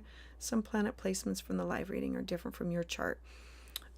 Tell me, what planet do you think is different? Let me pull up your single chart, because I can always like take a look at it from, wait a minute, who was that? Hold on. That was realistic. Wait a minute, that was Georgia, right? Yeah. Georgia, yeah. Realistic Mystic, the rising was different? Really? Should not have been. If you're, I'm gonna say it out loud. It was September 23rd, 1979, 2:24 p.m. and in North Carolina. I use whole sign tropical. Okay, I'm glad it resonated. So when I do personal readings that are not live, I use whole sign and I use Placidus. You're usually a Saggy rising. Is that because of Placidus? I'm gonna have to look at this now. Wheel style. No, okay, it's screwing up everything and now I can't see a damn thing. Cancel. Yeah. Okay. I'm so glad that you loved your reading. When I do a personal reading where we have our Zoom, I do whole sign and I do Placidus. For all of my YouTube videos, I do everything whole sign, so it segments everything and it can be more general for everybody because everybody can have a different ascendant. And so I'm hoping all of this makes sense. Alrighty. I'm glad it resonated. All right. I'm glad to see the different face. All right. You guys have an amazing evening and or day depending on where you are, and know that like we got some great things coming up. You've got this energy building for this sextile and the trine that's going to be manifesting on the 4th, and then Mercury direct on Monday, and then the full moon on Saturday. So a lot of great things. I look forward to seeing you in 2 weeks. All right. Thank you. Bye, everybody.